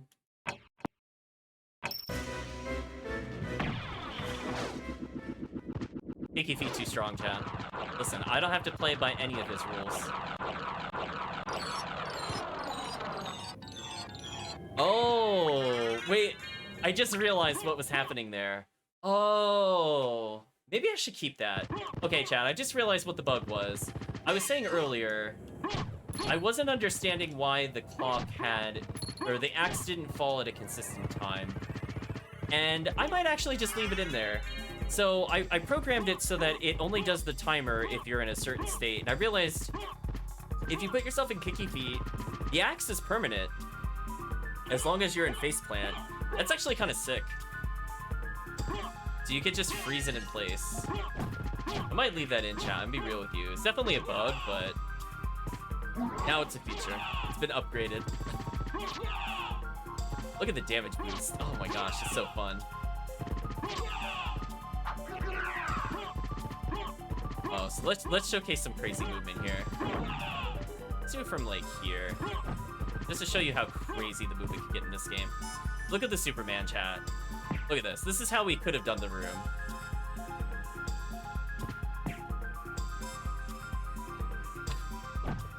Like, just to showcase, like, there are so many...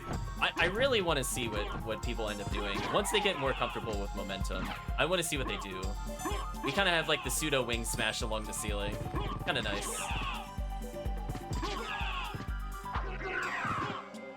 But just showcasing, there's a lot more to it than meets the eye. Just checking the items out real quick. I don't think we got that last time. I guess we'll also showcase we can kill the slimes, because you can almost never normally kill those. Since we have elements, we can actually kill them. Collect stuff from the ceiling, nice. Okay, so at least now I know what causes the stop the axe in the air to behave differently. I guess I don't always faceplant when it's out, but when I do, I destroy them. You can do also... Oh, that's right, because it's also not a normal damage type. Oh, it can kill the slimes that way too. Oh my gosh, you could get so much momentum coming to the room. That's so scary. That is kind of a funny way to do the spike room. It's very hard if you're going that fast, but I think it's technically doable. You might have to reverse in the air. So it might only be doable with Spike Breaker. It's okay, chat. We're gonna pause here for now. So let's talk about thoughts and feelings towards it. Hopefully, chat, for people that have not seen it before, they had a lot of fun with it. I just saw Krista Grimm's other message. It said, yo, made it. Thank you, Krista Grimm. Unfortunately, I don't always have the activity feed up, but I see it now.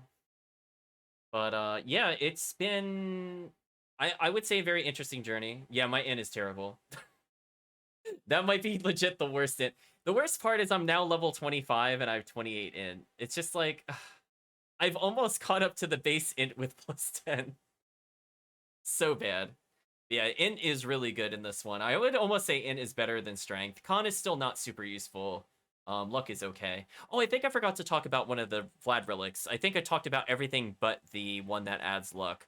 So one thing I decided to do as an homage to Big Bone is that there is a 1 in 8 chance of your sub-weapon doing 25% more damage when you have that Vlad relic.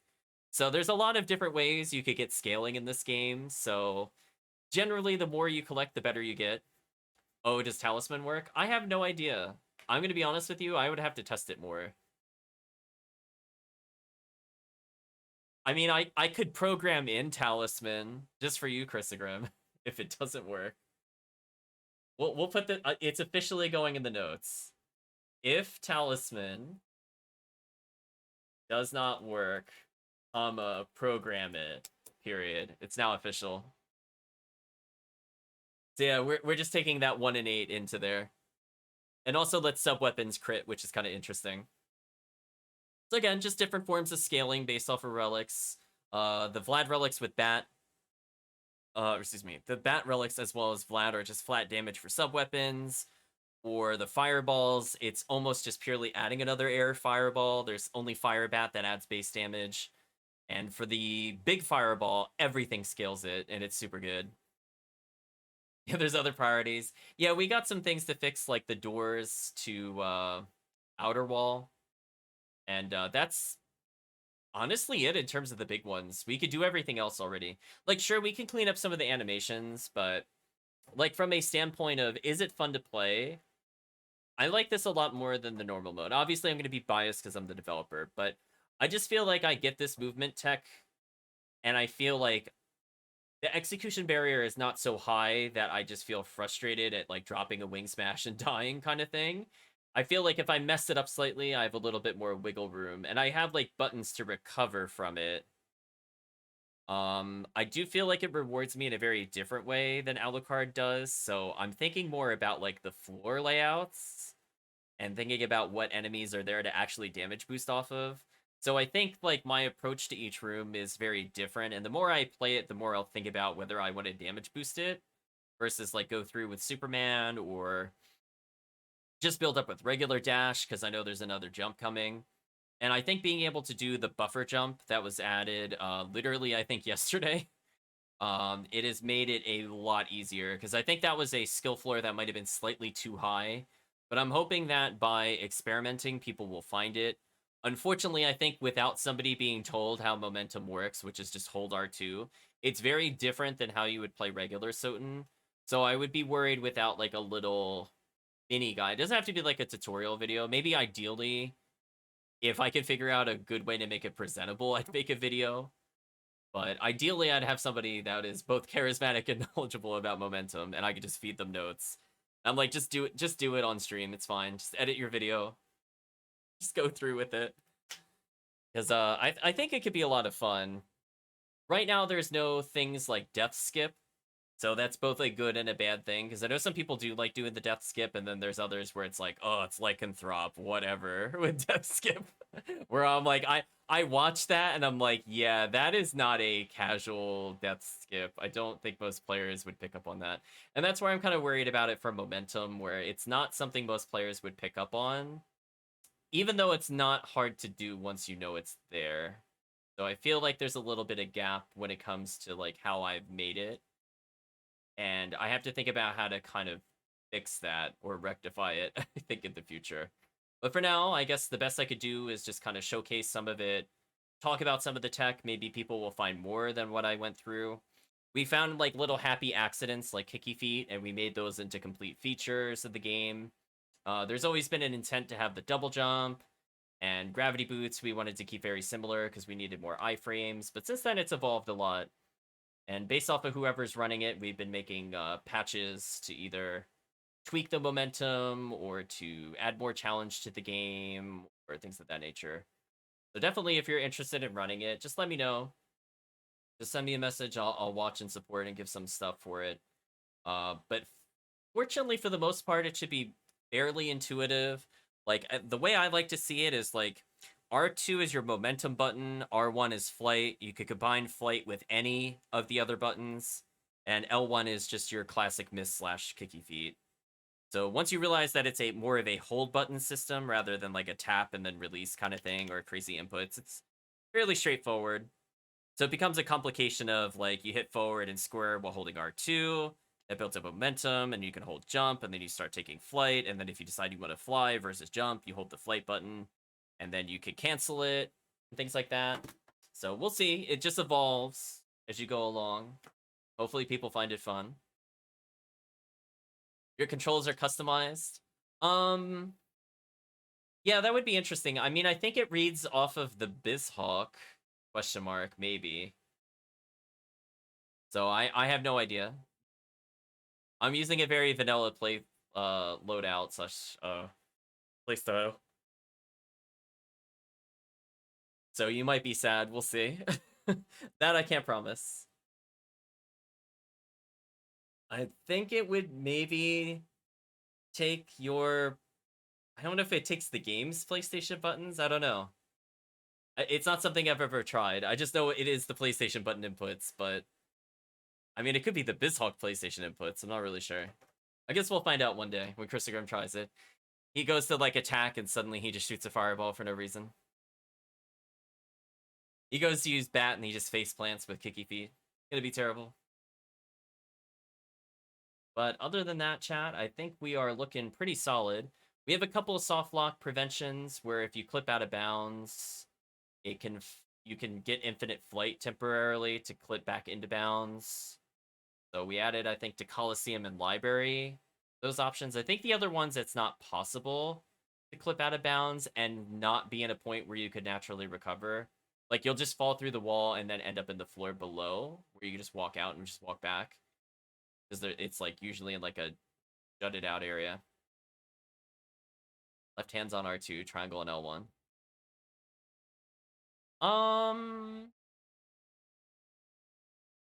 That could be interesting. Right hand's.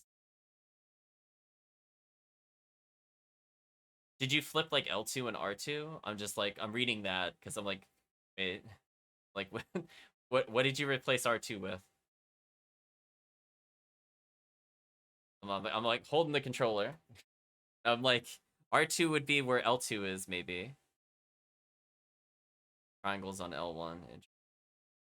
I mean, it would make air fireballs very easy, so if you wanted to play that strat, it's still valid. The easier you can hit melee, spell, and sub-weapon, honestly, probably for the best. You could probably get some crazy DPS with it. Wolf is on circle. Ooh, yeah, you would have to hold it weird for that if you were to do this, because you would have to hold circle almost the whole game. That would be awkward. L2 is missed. Okay, interesting. Yeah, that might be the deal breaker. You would have to hold circle while doing every other input. Oh boy. Because that is a button you never let go of. You just believe in it. It's fine. That's why you have a different BizHawk just for it. BizHawk for speedrun, BizHawk for the other one. And then anytime you die, you just blame the controls. It's fine. It's the true option select. You got it, Chrisogram. Checkmate. You're like, wow, I'm not even using the right controls, or, oh man, it's because I didn't have the right controls. You've got to put the spin on it, you know, it works in your favor. But yeah, I think it's pretty fun. Exactly. Blame the controls, blame the controller. But I think we're done for now. We made some big changes, mostly off stream, but we showcased them on stream. I know. So crazy. Trying to think if there's anything else that really needs to be added or discussed. I missed something in the patch notes. Moment to look. I guess I'll give another shout out to Calvicium and GodsChild for testing. They definitely helped with some balance tests and also really big momentum changes. So hopefully they will end up finding the final product a lot more fun. I think they still had fun, don't get me wrong, but with this new momentum change, I think it is definitely made it a bit easier and also made it more accessible. In particular, the ability to redirect into air with R1, I think, was a big change compared to the original version, where I was putting some airspeed on the left-right, some of the versions. So I think just removing that ended up just being for the best. But okay, chat, I think we've hit the end of the stream. So hopefully Thursday we'll go back to our normal schedule. So first we'll say goodbye to YouTube, and then we'll also be saying goodbye to the stream not too long afterwards. So if you've been watching this on YouTube, thank you for watching, and hope to see you again next time.